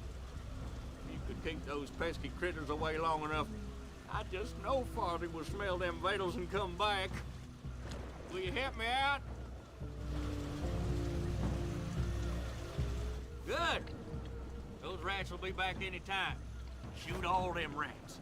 Keep them from eating at least one of them snacks.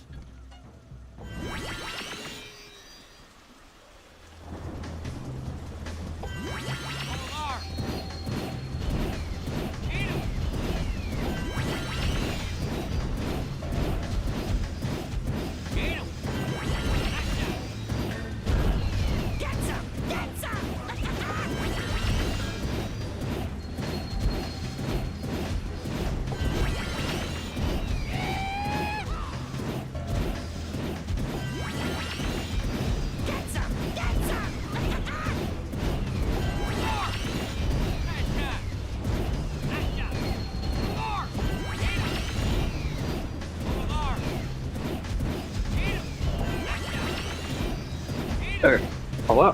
Hello, I'm back. I'm shooting rats. Shoot the rat. Shoot the rat. I lack actual bandages, so I have to, or like actual band-aids, so I have to replace the gouts on my hand.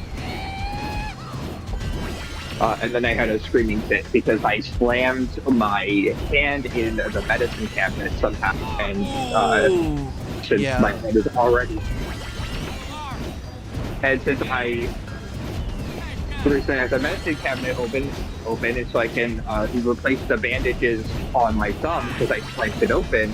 I basically slammed a cut finger in the medicine cabinet door. So I had a little bit of a scream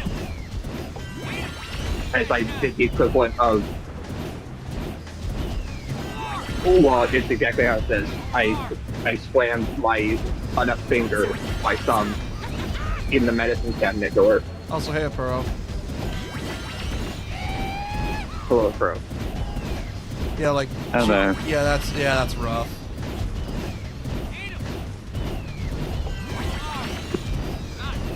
So I think I'm out of commission for playing video games for today, so I'm gonna just sit down and do nothing.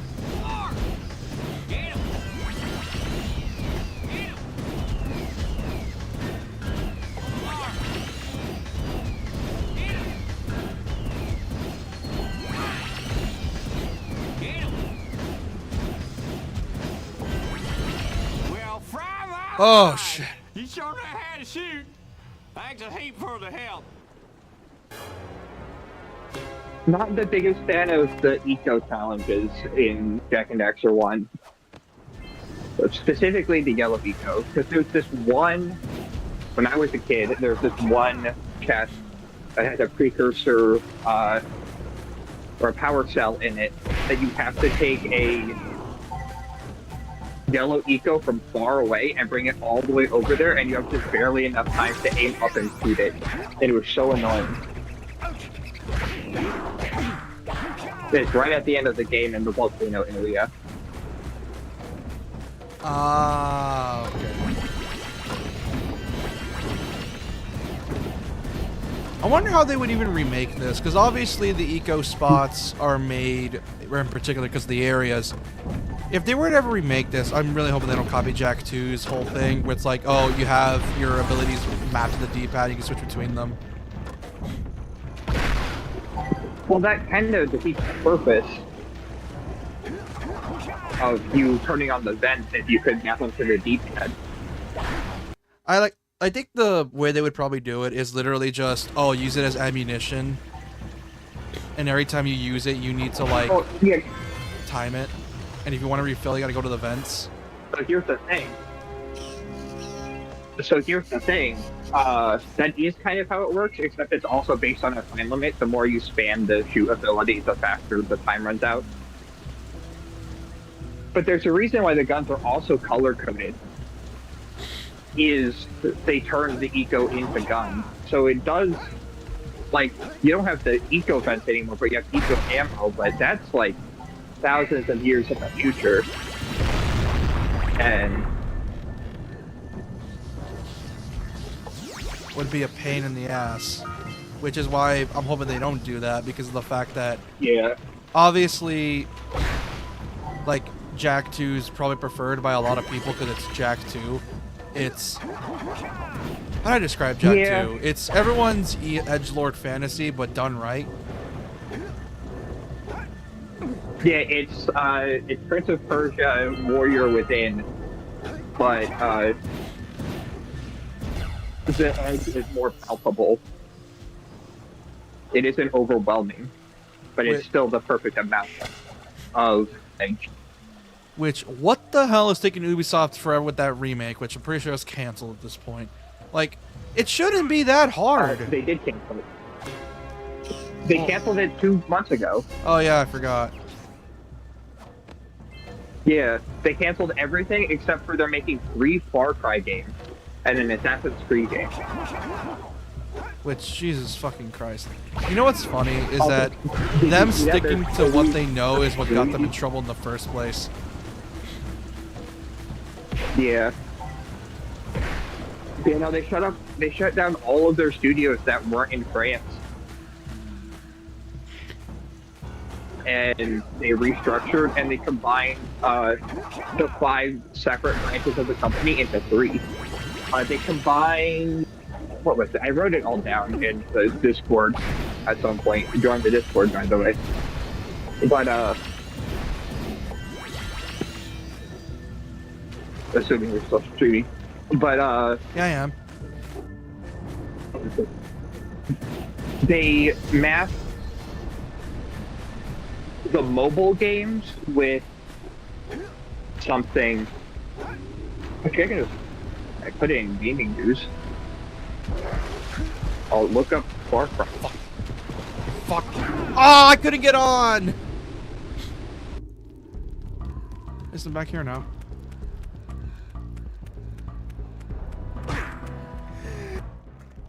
Oh, wonderful. You brought me the precursor orbs. All right, I'll fix the bridge. But don't ask me to get involved with that creature again. I just fixed the bridge, telepathically just do this. Okay.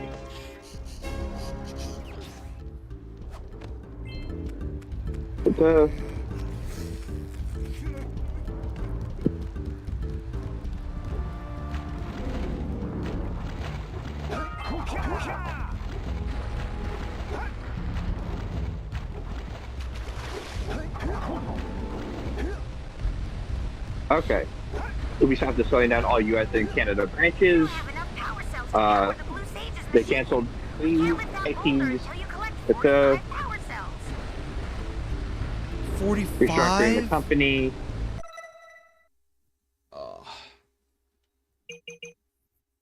Yeah, do it. I mean, there's 6 areas in this area because there's the swamp, there's the main hub area. In the main hub area, 90% of the people in the main hub area just want to sell them to you. Because if you have precursor orbs flying around, the mayor wants to sell you to. He's the guy in the bucket. And then there's one from the guy that's crying that you can sell.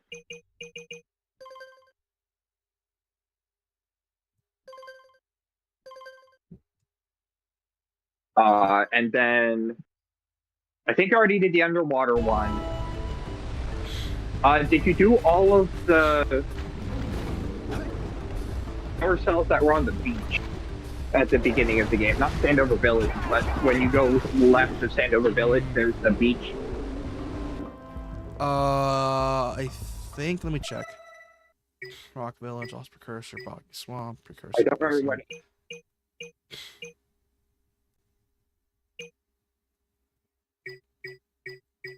Precursor Basin is the vehicle section. There's like a bunch. If you like the vehicle, that's the vehicle area. Missing the one. Island. Missing like 1 or 2. Sentinel Beach.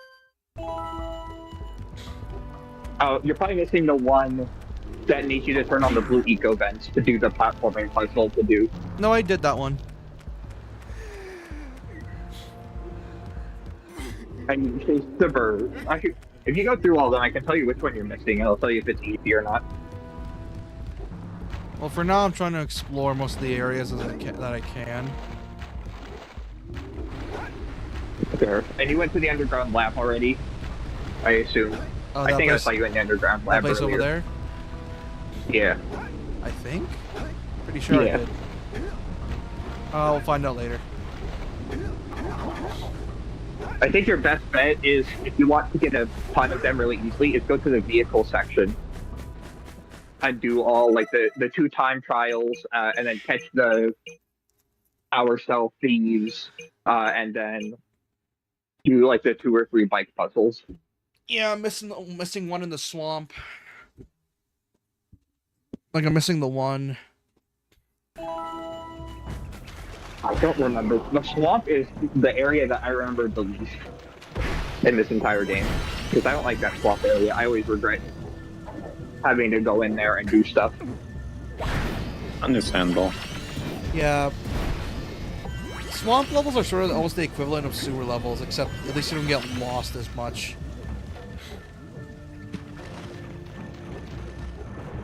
Kind of. Well, it just depends on how the sewer level is designed. Unfortunately, most of them just make amazing. Silent Hill has a really... Silent Hill has a really good sewer level, because it's like 3 minutes long, and it's a straight line. Silent Hill 1. Which is nice, because you have to go through it twice, because that's what connects the 2 sides of Silent Hill. But you go down there for like 3 minutes in total, and you walk a straight line with like 1 dead end that's actually just a loop room, so it's nice to go to anyways. And then they use that sewer for Silent Hill 3, and Silent Hill 3 sewer is ass. I love Silent Hill 3 so much. Man, that has some of the worst headphones are dead. of the trilogy. You gotta be kidding me. Hold on, my headphones are dead. Oh no.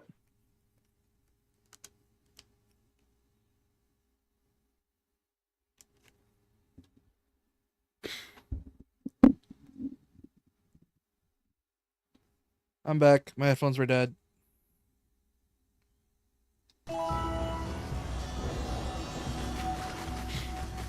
Where's that?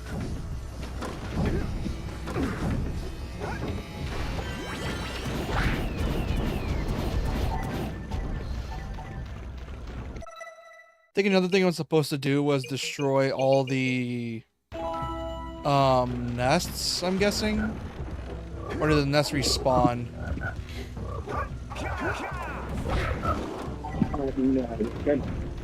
But there is one for destroying all the nests. Oh, look, you started. It should tell you that destroying all the nests does get you fun.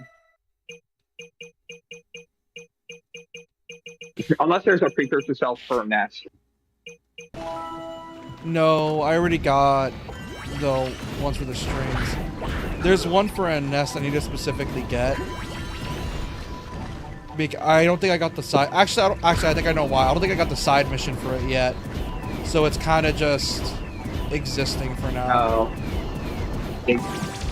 You haven't encountered it or talked to a person that tells you to do it. Yeah. So I probably need to go talk to them before I continue this quest.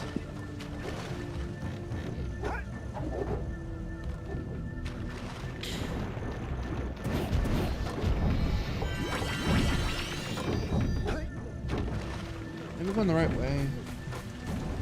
I don't think I am. We'll find out.